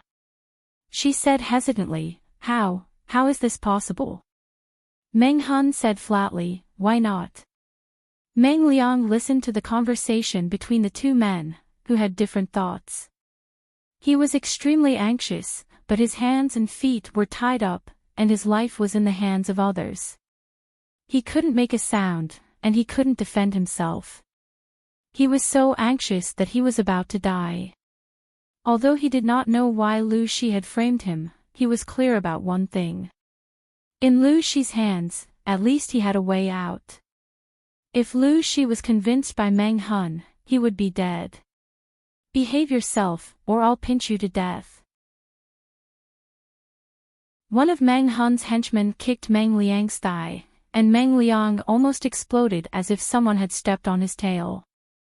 I'm afraid you don't know that the Meng family of Cangzhou and the Lu family of Hejin used to have a grudge against each other. It's just that County Chief Lu, who is also Lang Juan's father, has been cautious and tough all these years. That's why the Mengs didn't punish him. Meng Han couldn't care less. He was afraid that Jiang Pingji would be stupid and release the tiger back into the mountains. The first lady of your family used to be the matriarch of the Mengs. What? Jiang Pingji was shocked and almost lost her composure. What nonsense are you talking about? How dare you tarnish my mother's reputation? Meng Han swore, If I'm lying, I'll be struck by lightning and I'll be sent to hell after I die. I'll never have a good ending. Jiang Pingji calmed down a little after hearing that. She continued to ask, Well, I'd like to hear what you have to say. Although Meng Han hated Meng Liang, he didn't like to add fuel to the fire or take advantage of the situation. He just calmly told what he knew. If I remember correctly, the first lady of your family was the daughter of a concubine from the Gu family of Langia. She married Meng Zhan many years ago, but Meng Zhan spoiled his wife and neglected his concubine. He suspected that the first lady had an affair with another man, so he humiliated the first lady. He even beat and scolded the first lady's eldest son. Then they divorced, and a few years later, the first lady remarried County Chief Lu. No matter what kind of man he was, if the woman he abandoned found another man, he would definitely feel uncomfortable. Meng Zhan was even more narrow-minded. Meng Han had been his guard for many years, so he often heard him curse after drinking. Meng Zhan still holds a grudge against the first lady's remarriage. If I let Meng Liang go back and say that I rebelled against the Mengs and was manipulated by the Lus, think about it. What will happen? Will the Mengs let go of your family? Although Meng Han was an uncouth man, he was also meticulous and more meticulous than the average martial artist. He was also more rational. Jiang Pingji seemed to be persuaded by Meng Hun's words. She rubbed her eyebrows tiredly and asked, "Then what do you think we should do?" Meng Hun made up his mind. He knelt down and kowtowed to her. "Meng Liang must die. He's an ungrateful bastard. If we let him live, he'll bring disaster to you. If that's the case, I have a presumptuous request. I hope you can agree to it." Jiang Pingji moved sideways and helped Meng Hun up. "You're a man. How can you kneel just because you want to? Get up." Meng Hun's subordinates wanted to step forward, but Meng Hun refused. He looked stubborn. "Since my wife and daughter died, I've been living on hatred. Even if I fall into hell and never reincarnate, I'll drag this little bastard down with me. You're kind and I don't want to make things difficult for you. I just hope you can let me go and let me kill this bastard to avenge my wife and daughter. Then you can blame Meng Liang's death on me." Jiang Pingji's heart ached. She was about to stop him, but Meng Hun stubbornly interrupted her. "You have nothing to do with the bastard's death. Then you can cut off my head. That way, you'll be able to explain yourself. I'm not afraid of death. I just hope you can have mercy on me and take care of my brothers after I die." After he finished, he kowtowed to her. His forehead hit the ground hard and made a sound that made people tremble. Jiang Pingji had planned all of that. Otherwise, why would she say she was evil? But after experiencing it, it was a different feeling.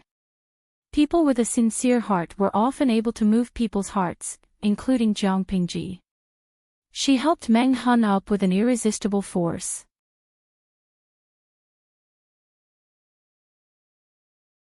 Chapter 173. Meng Hun was elated. Did that mean she agreed? However, Jiang Pingji changed the topic. "But are you really willing to sacrifice your life for someone like that?" Meng Hun smiled bitterly. "Do you know what it means to value a human life?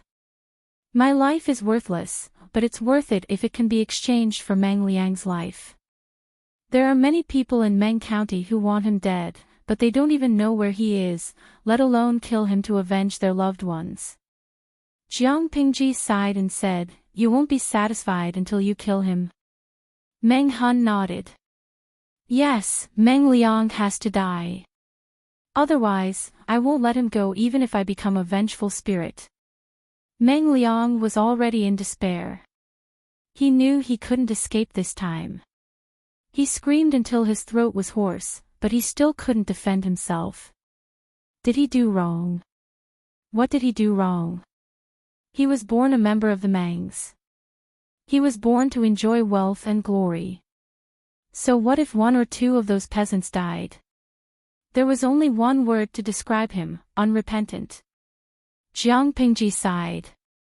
"Since you're so determined," before Jiang Pingji could finish, Meng Hun's subordinates knelt down in unison. They all wanted to die for Meng Hun. Exchanging their lives for Meng Liang's and saving the lives of others was a good deal. Lang Jun, the county commander, can't die. He's had a hard life, and his brothers still need the county commander. Let me be the one to die. I have no parents, no family, no wife, and no one to drag me down. If I die, I die. Don't listen to him. If he wants to die, I'll do it. No one can fight me." The viewers in the live streaming room were touched. If it were any of them, they wouldn't be willing to die for someone else, especially when that person was not even related to them. Liu Siji Lianming, these people in the ancient times. Although they look stupid and ridiculous from a modern point of view, they have a lot of sincerity that modern people don't have. It's not just an empty saying that a gentleman will die for his bosom friend. Nongfu Shangquan Yudiangxuan, I'm starting to hate the streamer. I feel like she's really sincere with her hypocrisy. Deheo Deguatsi, I'm starting to hate her too. She's too cold. Shanghajia Prawn Skin, indifference +1 even if the Anongfu spring is a little dangerous. Viewer didn't mean to cause trouble, the viewers in the live streaming room were affected. Some people hated it and felt disgusted, but naturally, there were also people who liked this style. Hit me if you don't agree, the streamer has no morals. Who said she is a good person? Now you know she's cold. Jin's Jiangshan is as picturesque, indifference is the host's normal style, right? I'm more inclined to be rational than indifferent. Only such a person could live well in any environment. She wouldn't bring trouble to her companions, but it would be bad luck to go against her. Wan, shut up. Go if you can. Did the host say that she was the representative of truth, kindness, and beauty? Ye Qingzhou, although that's the case, Nongfu Shanquan is a little worried. He's not wrong. The streamer is indeed sincere in plotting against others with hypocrisy. But, I think that as long as she treats the county chief well, unlike Meng Zhan, it's good enough. Everyone felt a little disgusted. They had to admit that they all hated the kind Virgin Mary who had no principles. But when faced with some things, they hoped to see the kind, and beautiful side. Whoever was a little bit cold would be scolded. Jiang Pingji, the streamer, was the same. What she did was not what the public expected. Naturally, it would cause others to hate her. Liu Siji Lianming, Tisk, TSK. If you want to see a pure and untainted White Lotus, go watch TV shows instead of watching the live streaming. Do any of you remember that the streamer wanted to do something big? Since ancient times, the winner takes all. That path was either to reach the top or to die. How painful would it be for a kind White Lotus to fight for the world? If she didn't use force and intelligence to convince people, and didn't use schemes to trick people, was she supposed to rely on her gentleness to make people feel comfortable? TSK, if that was the case, it would be better to go see the hot girls in Japan. There were close-ups in high definition, and it would be disgusting. As for the streamer, she was flat-chested and had no figure. The bullet screen in the live streaming room didn't affect Jiang Pingji. It wasn't that she didn't see it, but she didn't think it was necessary to care or explain. She did her own thing and didn't care what others said. Her ears were filled with the voices of those people fighting for their lives. One of them even wanted to commit suicide. What are you doing? Jiang Pingji quickly grabbed the dagger from the man's hand and threw the weapon far away. She hated suicides the most. No matter what the original intention was, suicide was an act of cowardice. Get up, all of you. I have a way to deal with this. It's shameful for a man to fight for his life. Jiang Pingji said angrily. Her face was also angry. Obviously, she was really angry. The man who wanted to commit suicide was watched closely by everyone to prevent him from doing something stupid again. They didn't care about the reprimand in Jiang Pingji's tone. Their focus was on the first sentence. She said angrily, I'm not doing this to save you, nor is it for anything else. I just want to protect my clan and retreat from this disaster. I don't care if you want to live or die. If you want to die, don't die in front of me. Before Meng Hun could speak, Meng Hun's comrade asked, do you have any good ideas, Lang Jun? It's not a good idea, but it's better than what you're doing. Jiang Pingji said harshly, Meng Liang's behavior can't be left alive. I can hand him over to you. You can do whatever you want with him. But it's not that easy to protect all of you. The man said again, Lang Jun, we're listening. We'll do it no matter how hard it is. Meng Hun couldn't say anything.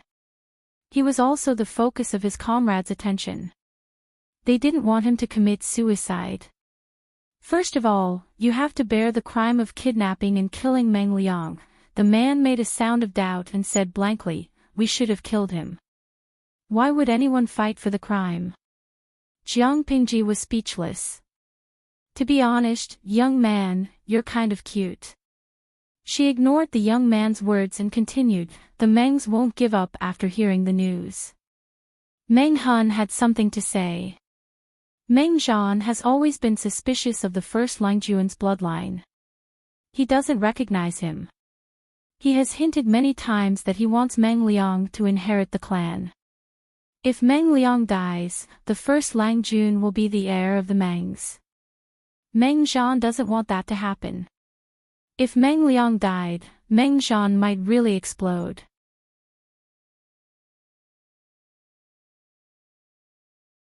Chapter 174. Meng Hun listened carefully, but in the end, he still didn't understand what she meant. Jiang Pingji continued to speak tirelessly. I'm afraid you don't know that because of the drought in the surrounding counties, many people have no choice but to become bandits and hide in the deep mountains near Hejian County. In recent days, bandits have been raiding houses more frequently. If there's a riot, the people will definitely be uneasy. Meng Hun vaguely understood and asked, Lang Jun, are you worried that the people will be in chaos and the bandits will take the opportunity to rebel? She nodded, but then slowly shook her head. You're only half right. You haven't mentioned the other half, the most important part. Meng Hun didn't understand. He was just a crude person. Even if he was meticulous, his brain couldn't compare to those black-hearted people. If the people's hearts are in chaos, how do you think they will react? Jiang Pingji guided him until a look of realization appeared on his face. Then she continued. Food is the most important thing to the people. No matter when or where, filling their stomachs is the most important thing for the people. However, it had only been a month since the spring plowing had ended. If news of this matter were to spread, they would have to wait for the summer planting, and it would be far from the autumn harvest. The farmers spent more than half of their harvest last year. What do you think will happen if someone deliberately spreads rumors, such as that the army will spread to Hejian County? Meng Hun's mouth and tongue were dry as if there was a fire burning in his throat. He said with some uncertainty, if that's the case, the people will definitely rush to buy rice to prevent the war from spreading. When the time comes, they won't have enough to eat, and the rice merchants will naturally take advantage of the situation to raise the price and make a fortune. When he left Meng County, the price of rice had already soared to 5 to 6 times the usual price. Even with such a high price, the demand was still not enough. It was easy to imagine how the profit-seeking merchants would make use of this opportunity to make a fortune. The price of grain could soar from 5 to 6 times the original price to more than 10 times, or even dozens of times. More than that. You seem to have forgotten how many bandits there are around Hejian County. They don't have food, so they rely on robbing to survive. How were they going to survive when the war broke out? It's impossible for us to buy from the rice merchants. We can only rob the commoners. Hearing this, Meng Hun was completely stunned. He was also born in poverty and had tasted hunger before. He had even seen people who were so hungry that they dug up grass and tree roots to eat. If he couldn't even dig up grass or tree roots, he would go and eat something called guanyin clay, causing his stomach to become as big as a bucket and causing him to explode to death. Even worse, they would steal other people's children. If someone starved to death, their corpse would be eaten by others instead of being buried. Hejian County looked prosperous, but there were many hidden dangers in the dark. Meng Hun and the others followed Meng Liang to Hejian County. They hid in the deep mountains and forests. During that time, they encountered some traces of bandits. However, he did not want to alert the enemy, nor did he want to increase his losses, so he deliberately avoided them. Now that he thought about it, he felt a chill run down his spine. Because they were unfamiliar with the place and the people, they did not dare to go deep into the forest. They only moved around or hunted within a certain range. But in such a place, Meng Hun found the traces of more than one group of bandits. What did this mean? It meant that the seemingly peaceful Hejin County was now surrounded by bandits. Normally, those fugitives would exercise some restraint. Even if they robbed houses, they didn't dare to go too far and kill people. But if there was a civil war in Meng County, Zhang Prefecture, what would those bandits do? They needed to survive, they needed food, and they needed to make a fortune during the chaos. Whenever there was a civil war, the government would not be able to control them. If that happened, would they still behave themselves like they usually did? Meng Hun did not know what the butterfly effect was, but he knew that if Hejin County became like that, he had a lot to do with it. For a moment, he seemed to be speechless and could not say a word.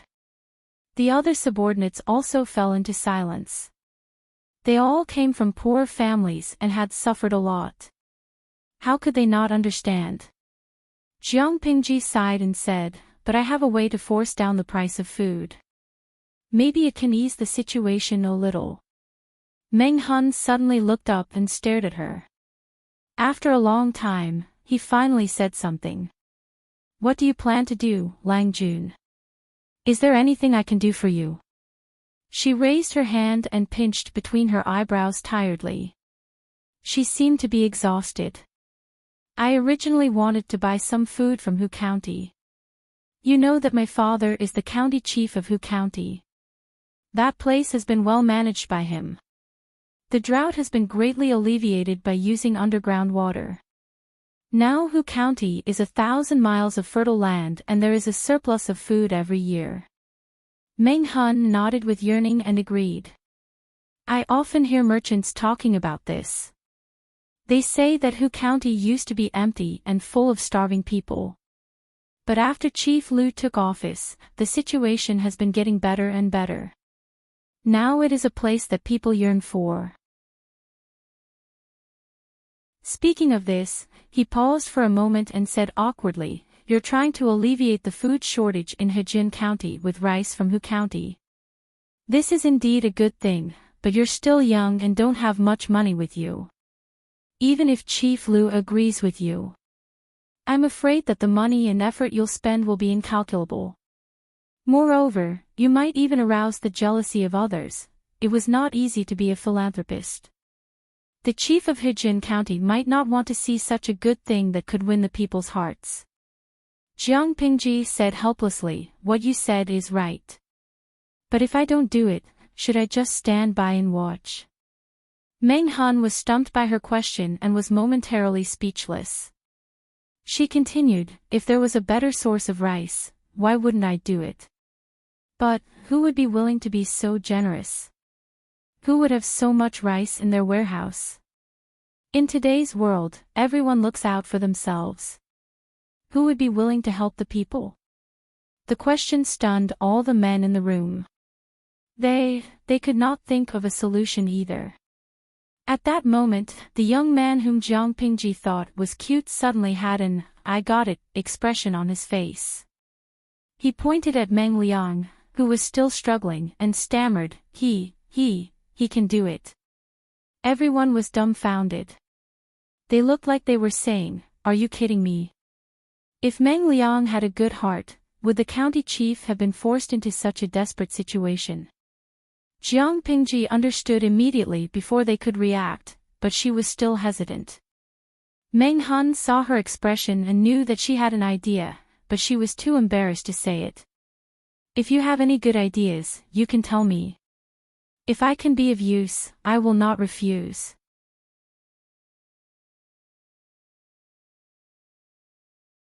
Chapter 175. Meng Hun also understood why Jiang Pingji was silent. This method was indeed somewhat immoral. The others also realized that they wanted to use Meng Liang to exchange for food.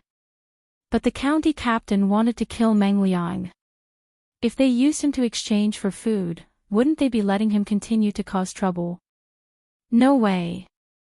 Are we going to let this little bastard go? If we use him as a hostage and ask the Mengs to give us food, he will definitely hold a grudge against us. Lang Jun and the county captain will be implicated. If we miss this opportunity, it will be hard to kill him in the future. I don't want to let this bastard go so easily. I don't want to let him go so easily. They all had the same opinion, but they were hesitant. Meng Hun clenched his fists unwillingly. Listening to their conversation, Meng Liang's heart felt like it was on a roller coaster.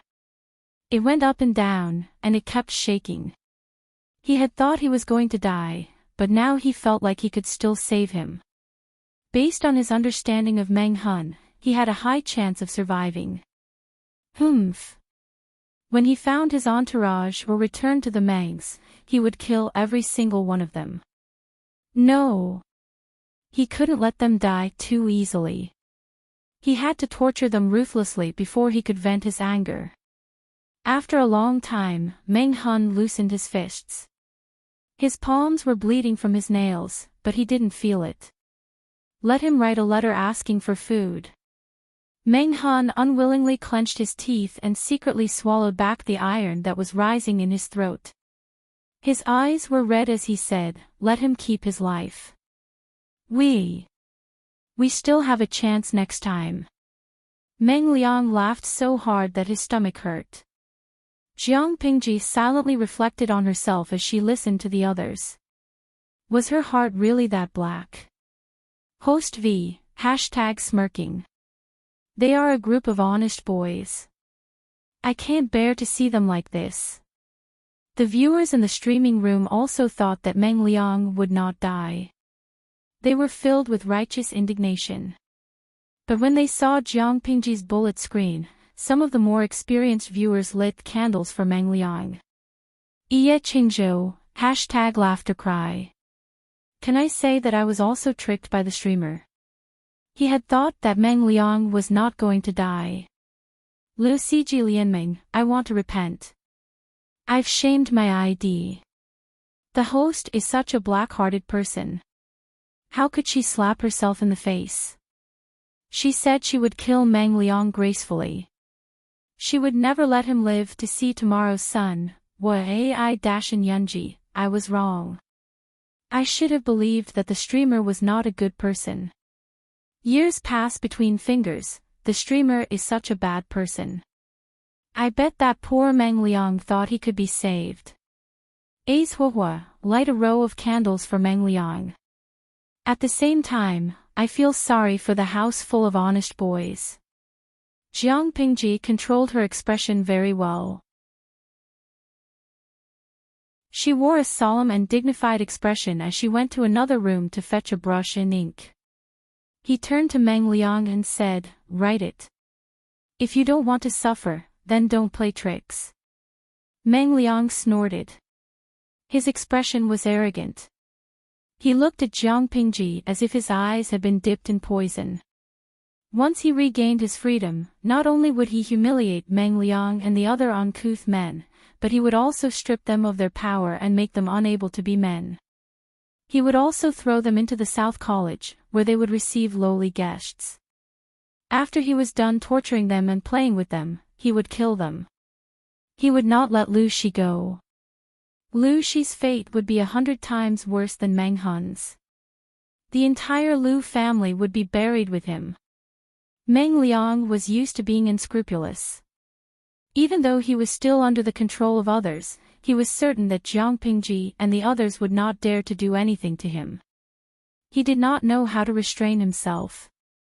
The hatred in his eyes almost dyed his eyes red. It was as if he would pounce on someone and bite them the next second. Seeing Meng Liang's reaction, the others were worried. "Just you wait." Meng Liang swore in his heart. Jiang Pingji seemed to know what he wanted to say. Instead, she smiled at him provocatively. Meng Liang snorted again. Just as he was about to say that he could not move his wrist and could not write, he realized that his right hand, which had been unable to move before, was gradually regaining consciousness. He rubbed it a few times and it returned to normal. It was as if his previous weakness was just an illusion. He did not have the spare capacity to think. He picked up the brush, got used to the feeling, and then started writing. Although Meng Liang was not a good person, his handwriting was very good. The viewers in the live streaming room all expressed that they could not accept it.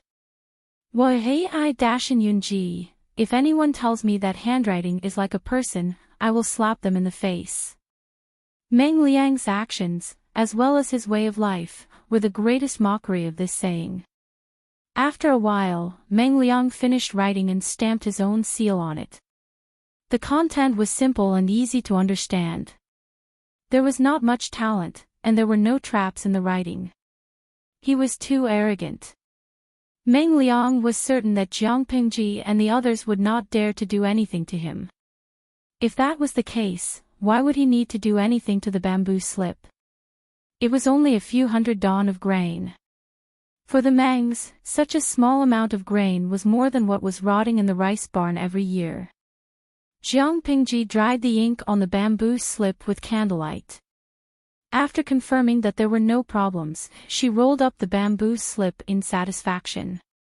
In contrast to her satisfaction, the county chief looked as if he had lost his soul. His face was deathly pale.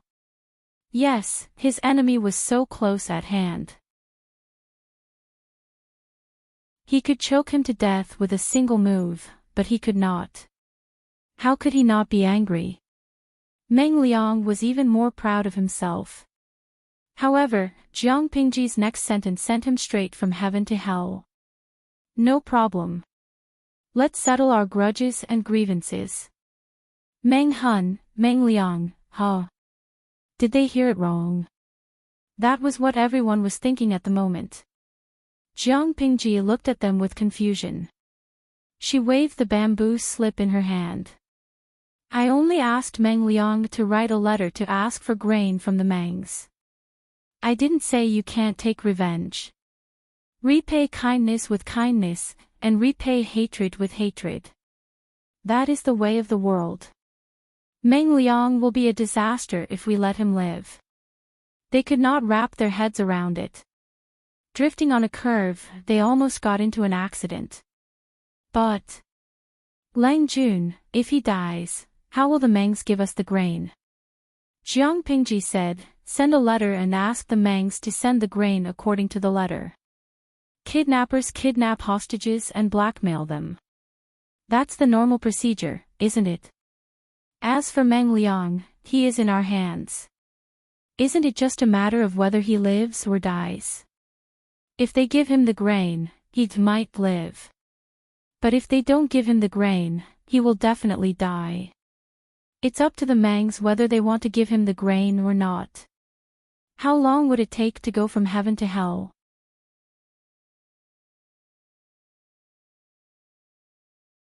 Chapter 176. Ye Qingzhou, my heart aches for Meng Liang. I've already taken a screenshot of his face. Now I've added a dumbfounded sentence. A's Huahua, my heart aches +1. I feel like he's in a daze. The viewers in the streaming room were right. Meng Liang was indeed in a daze. This was different from what he had imagined. He roared angrily and tried his best to speak. Perhaps it was a blessing from the heavens, but his voice slowly returned. At first, he was still slurring and couldn't speak smoothly. Niao. Niao Shi. You're a piece of sh*t.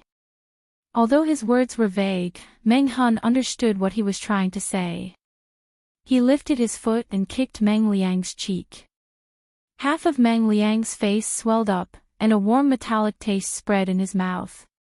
The force was so great that the other half of his face fell to the ground and scraped against the ground. When had he ever been treated like this? He had always been the one who kicked others, not the other way around.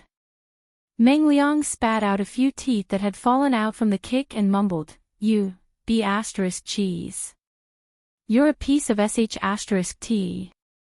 You're about to die and you still dare to curse. Today, I will avenge my wife and daughter who died in vain. Meng Liang. You're the one who will die a horrible death. Meng Han stepped forward and grabbed Meng Liang's hair. He was so strong that it seemed like he was going to tear his scalp off. Jiang Pingji covered her slightly raised lips with the bamboo slips. Her eyes were like stars in the night sky. She mouthed a few words. Goodbye, Meng Liang. Ye Qingzhou, the streamer is so bad and dangerous, but why am I so mesmerized by her smile? The matchstick that sells girls, critical hit. She emptied the baby's health bar in one hit.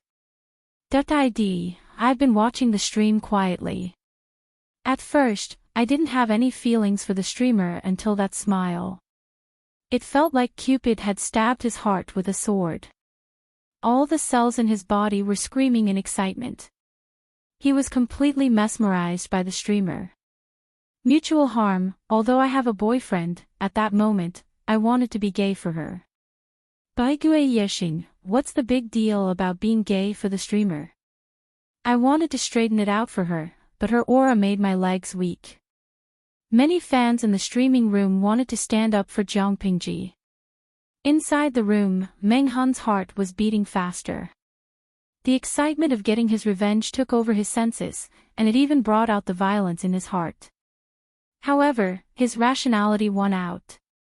No matter how much he hated Meng Liang, he couldn't do anything cruel. Wouldn't it be too easy to kill this little bastard just like that? Some people felt that they were at a disadvantage. Meng Liang had done so many things that had angered the heavens and the people. If he didn't suffer a little, he would be letting him off easy.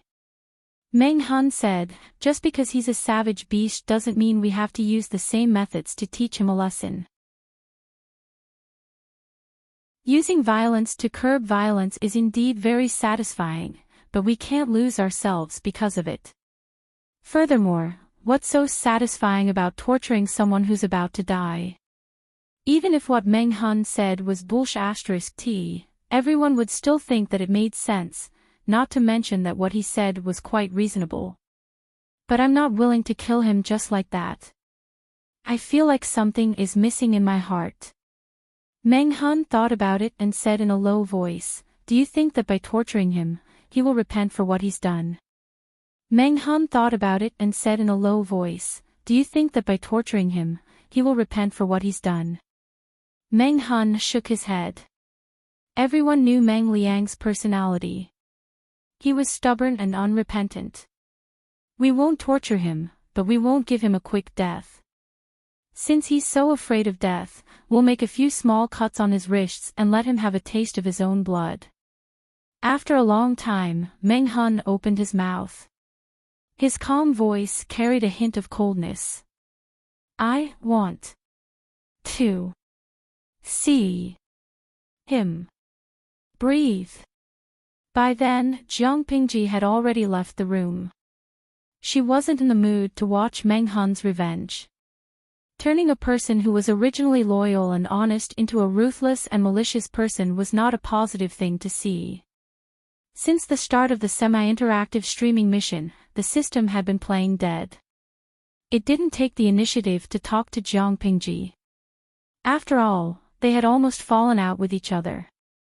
However, the system was thick-skinned. It had only been a short while, but it took the initiative to talk to her. Host, I think, you're scary. Jiang Pingji snickered to herself. Scary? If it knew how scary she was, the system wouldn't have stepped on her bottom line and done things that she hated. He was just pretending to be confused. Fortunately, it was her. If it was an ordinary host, she didn't know what the system would do to her. Jiang Pingji's relaxed mood became a little heavier because of the system. Jiang Pingji didn't look up. Have you ever seen a bad guy who isn't scary? If you have, it only means that the bad guy isn't bad enough. She had sharp ears and eyes. Even though they were separated by 2 rooms, she could clearly hear Meng Liang's frightened whimpers. The next second, she heard Meng Han say coldly, shut his mouth. Jiang Pingji leaned against a pillar lazily. System, finish the mission. As soon as she finished, the system executed it immediately. It seemed like it was trying to please Jiang Pingji. System, streamer Jiang Pingji's first semi-interactive streaming has ended perfectly. Dear viewers, are you satisfied? A. Satisfied. B. Average. C. Not satisfied. At that moment, Jiang Pingji was too lazy to say anything to entice the audience to vote. She could vote whatever they wanted. She was too lazy to serve them. But even though she was too lazy to serve them, there were many enthusiastic viewers in the streaming room who helped her get votes. It wasn't the first time they voted. Many experienced viewers expressed that they understood and gave a satisfied rating.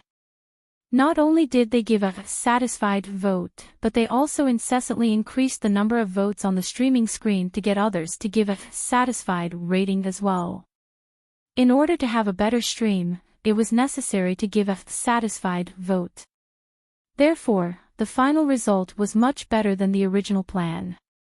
With a total of 10,000 votes, there were 9,235 satisfied votes, 622 average votes, and 143 dissatisfied votes.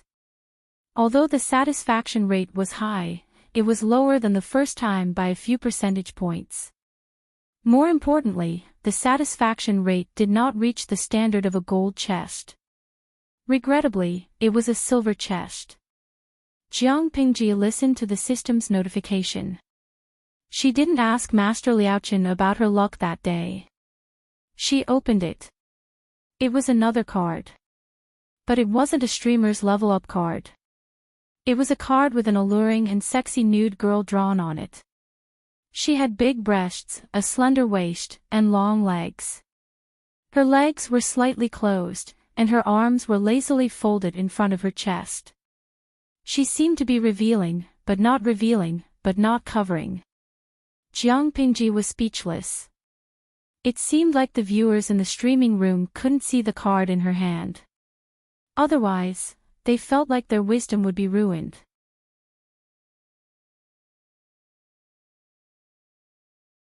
Chapter 177. XX Masterpiece, 9 Winding Corridors, Wonderful and Unpredictable. You deserve it. No man will be able to leave your charm. Men will be intoxicated and unable to extricate themselves from it. You will truly have a harem of 3,000 beauties and 3,000 dotes on you. From then on, the king will not attend morning court. Jiang Pingji, system, damn it, damn it, damn it, damn it. System. She suddenly smiled. Her smile was as bright as the morning sun, but the words she said were chilling. You'd better remember this. The system felt wronged. It was the scapegoat. Was it to be blamed for not getting a good card? However, according to the main plot of the palace intrigue system, this card did not disappoint Jiang Pingji's reputation as the lucky emperor. If it were the previous host, she would have to accumulate a huge amount of popularity points before she could redeem it from the system store. Jiang Pingji did not need to spend anything. She randomly drew a silver treasure chest and got the most valuable one. How was that not popular? However, the system did not dare to say this out loud. It was afraid of being scolded by Jiang Pingji. Was there any other system in the world that could live such a sullen life like it? The system followed Jiang Pingji's wishes and said, since the host doesn't like it, you can sell it to the system store. Jiang Pingji did not even bother to lift her eyelids. What she said made the system tremble in fear, but it was also secretly delighted. When did I say I didn't like it? She did not wait for the system to be happy. She continued, there are benefits to keeping it. Which man has enough rationality to control himself? There are only a few who can control themselves. The higher their position, the more unscrupulous they are, and the more conceited they are. She could imagine what those men who had multiple wives and concubines were thinking. If they liked women, they would pamper them. If they did not like them, they would be left aside for a period of time. They wouldn't hate each other, they would only scheme and scheme against each other.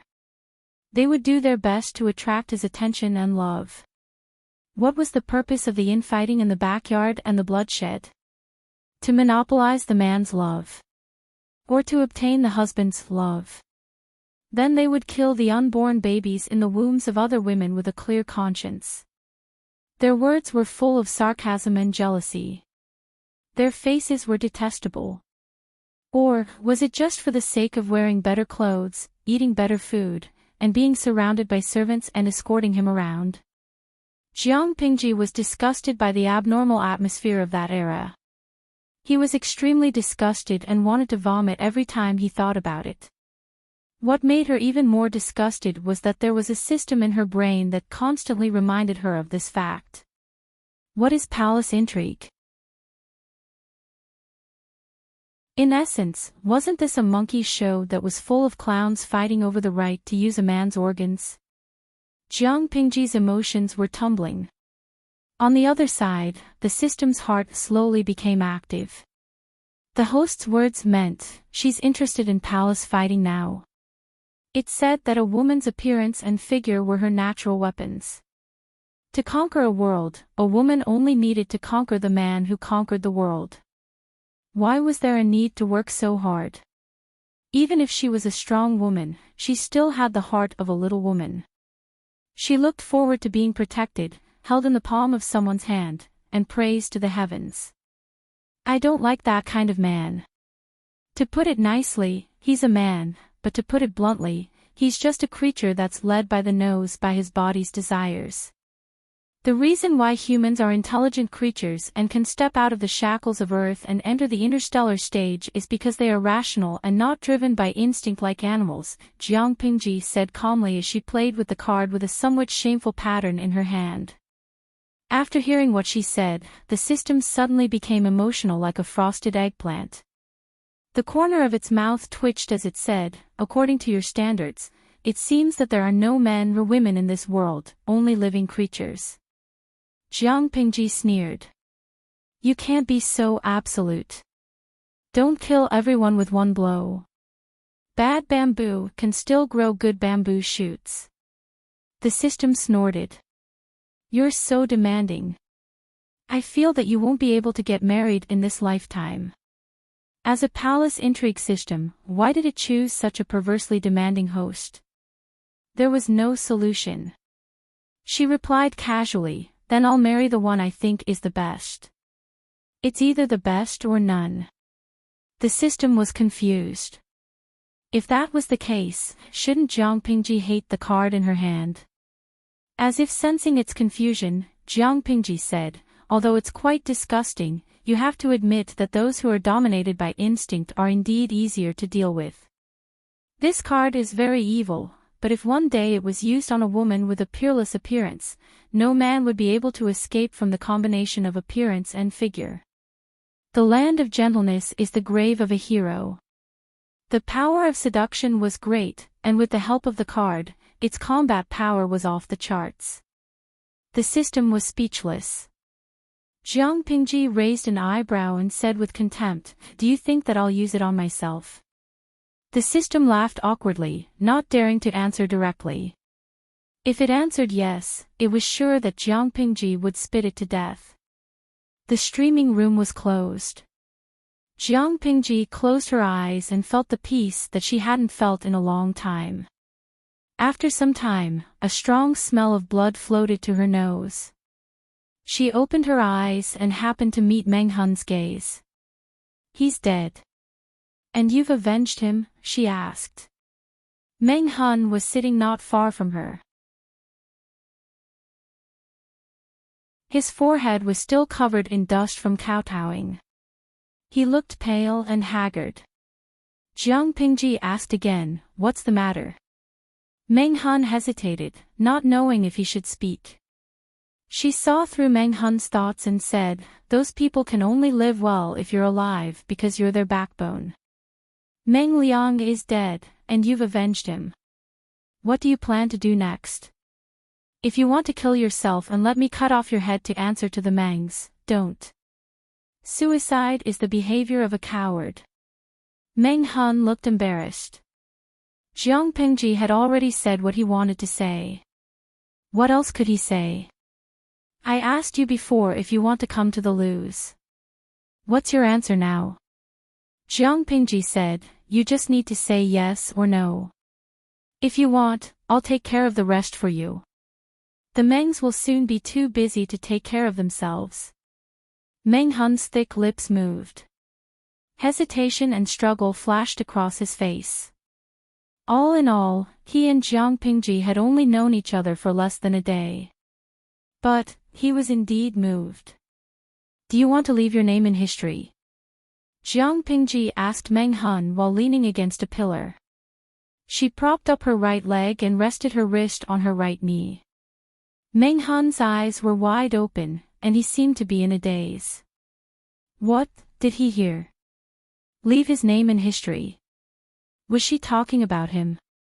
Meng Han felt as if he had heard something very important. His mind told him that he shouldn't continue listening, but his body was very honest. It was even a little eager.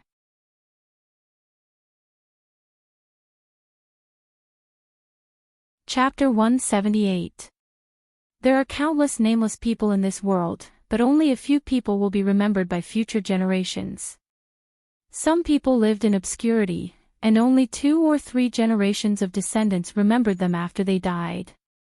When these descendants also turned to dust, who would remember their names?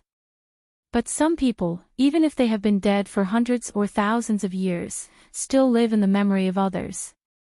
That is the real immortality. To put it simply, it was like living in vain if one did not do something big in one's life. Yes, Jiang Pingji was recruiting people to her side to prepare for her big plan. Meng Han listened to Jiang Pingji's words and had a strange and palpitating feeling. He felt his mouth was dry, and after a long time, he said bitterly, Lang Jun, what do you mean? Jiang Pingji suddenly smiled. Instead of hiding your identity and living in seclusion in the wilderness, why don't you follow me? Meng Han was shocked. His eyes were full of shock and embarrassment, and he was eager to try. But aren't you afraid that the Mengs will come to you? Meng Han felt that he needed to calm his restless heart. It was too dangerous. Didn't I say? If you want, I will take care of the rest for you. The Mengs are just grasshoppers after autumn. How long can they jump around? History is just a piece of white paper written by the winner. If you want, you can make them infamous for thousands of years. Jiang Pingji's voice seemed to have the power to bewitch people, and she was luring Meng Han into the trap bit by bit. How much praise you will receive in the future will be how much they will be criticized. Don't you think that the blueprint is too tempting? Indeed, very tempting. Meng Han's breath was slightly heavy, and he could not help but swallow. The scene in front of him seemed to be shrouded by the future she spoke of. But even so, Meng Han's reason still prevailed. Why would Lang Jun have such a rebellious thought? Jiang Pingji sneered and said in a strange voice, rebellious? Meng Han slowly regained his reason, and he wanted to suppress the throbbing in his heart so that he could not even defend the basic line of defense. Don't you think your idea is rebellious? She shook her head and asked with a smile, do you think my idea is rebellious to the royal family of Dongqing, or to the Mengs in Zhangzhou? Look at the court today, when has it ever been clean? Look at the people today, when did they ever have enough to eat? Meng Han, touch your heart and tell me, were you loyal to the royal family of Dongqing or the Meng family of Zhangzhou? Every question was like a brick hitting Meng Han's heart, making him unable to speak. You don't have to answer me. Everything is clear from the moment you still call me Lang Jun instead of a rebel. Meng Han suddenly felt powerless. He didn't even dare to face Jiang Pingji's gaze. Meng Pingji were all right. Let's not talk about this. Jiang Pingji snorted through her nose. She listened to the mockery. Based on the current situation, how long do you think this illusion of peace can be maintained? Didn't your old boss, the Meng family, already cause the people of Zhangzhou to be filled with resentment and a military disaster? She said leisurely, let's not talk about the internal problems, and just talking about the external problems, Dongqing is also in imminent danger. If so, everyone in the world has the right to fight for it. Why can't I? The founder of the Xia dynasty once said that he was the emperor's mandate. If so, why couldn't his descendants protect the country? Why did so many people rebel against the Xia dynasty? Is this the so-called emperor's mandate? I don't believe it. Meng Han's eyes flashed with panic and anxiety as he listened to her. Be careful, Lang Jun. The walls have ears. Jiang Pingji clicked her tongue and said, don't worry. The only people who can hear these words are you and me. No matter how good the walls have ears, they can't hide from me. Otherwise, why would I be here telling you these things? Do I look like a careless person? She was arrogant, but she was not stupid. Did she think that she was as brainless as Meng Liang? She only dared to say that because she had someone to rely on. Meng Han was completely convinced, but he still had a doubt in his heart. Even though he knew that if he asked, he would be looking for trouble. Lang Jun, you trust me so much. Have you ever thought about what would happen if I didn't mean what you said? Meng Han knew that he was looking for trouble. After all, no matter how he answered the question, it would not be right. Jiang Pingji glanced at Meng Han and asked, are you saying that your willingness to commit suicide for your brother was just an act? Of course not. So I'm not worried. Jiang Pingji looked down and said casually, if I'm wrong about you, then I'm blind. Thus, Meng Han got on Jiang Pingji's boat without knowing why. If I'm blind, I'll get rid of you, she added with a smile. Meng Han was speechless. Wait, why did it feel like something was wrong with Lang Jun? Before Meng Han could think about it, Jiang Pingji had already changed the topic. This is the Lu Manor. There's an ice cellar here. You can store Meng Liang's body there to prevent maggots from rotting. Jiang Pingji didn't need to look to know how Meng Liang died. He was bleeding to death, and he must have suffered a great shock before dying. What an unlucky child. If there was reincarnation in this world, he had to be careful before reincarnating. He didn't want to fall into her hands again. Well, no need to burn it. Scatter the ashes anywhere. It seemed like a waste to store Meng Liang's body in an ice cellar. How can I do that? Jiang Pingji couldn't help but laugh. She said in a sinister tone, it's hard enough for him to bury his son. If he knew that his son's ashes were scattered everywhere, or his body was rotting with maggots, wouldn't that be too cruel? Meng Han was speechless. Was it not cruel to keep his son's body and then send it over? He felt that he was overthinking. Jiang Pingji not only had a kind side to her, but she also had a cruel side to her. But it was no wonder. Otherwise, why would a pure kind-hearted person say something so shocking? The blood has to be cleaned up. The weather is getting warmer. If we don't clean it up, it will smell bad and attract mosquitoes and flies. Jiang Pingji said, you and your subordinates should temporarily drop your old names and disguise yourselves. I'll arrange for you to go to the farm to lie low for a while. Farm? Meng Han smiled and asked, is it the farm from before?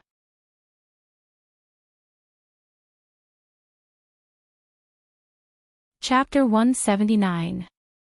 Exterminate the bandits. Meng Han found it hard to believe. Even the government didn't bother to send troops to deal with the bandits, which made them a scourge. He didn't expect his Lang Jun would want to do that, but where would she get the manpower? Yes, but you don't have to worry. Since I dare to use the few people I have to deal with this matter, I naturally have absolute confidence. Jiang Pingji was not stupid. If she was not careful, she would lose her life. She might even lose all the people in her hands. since she dared to do it, she naturally had 100% confidence. To put it bluntly, she was very calculative and would not do a losing business. Meng Hun didn't understand what kind of trump card his Lang Jun had. How could she be so confident that she dared to confront the bandits? However, he soon found out why. Jiang Pingji took out a piece of bamboo paper that was folded into the size of a palm and handed it to him. "Unfold it and you'll know why I dare to do it." Meng Hun did as he was told.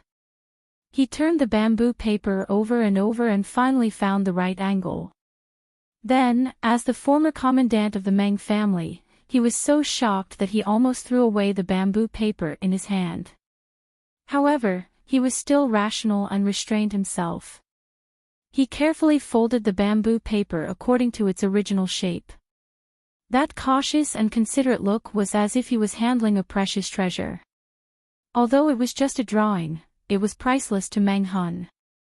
This drawing. Meng Hun was a warrior without much education, but he was literate and had read some books. He had been the commandant of the county for so many years, so his eyes and knowledge were far better than those of ordinary warriors. At first, he didn't understand what the picture was.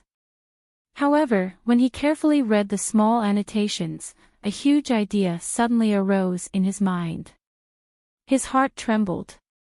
At the same time, he felt deeply that Jiang Pingji trusted him. He felt more and more at ease. He was no longer the commandant of Meng County. Life was full of ups and downs, and he was at the lowest point of his life. He even wanted to die. But as a man, who didn't want to make a name for himself and leave his name in history?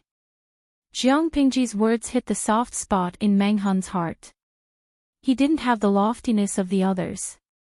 He didn't feel that it was a waste of talent for him to go from a commandant to a young child subordinate. Jiang Pingji bet that he could be trusted. Wasn't he also betting that she could be loyal to him?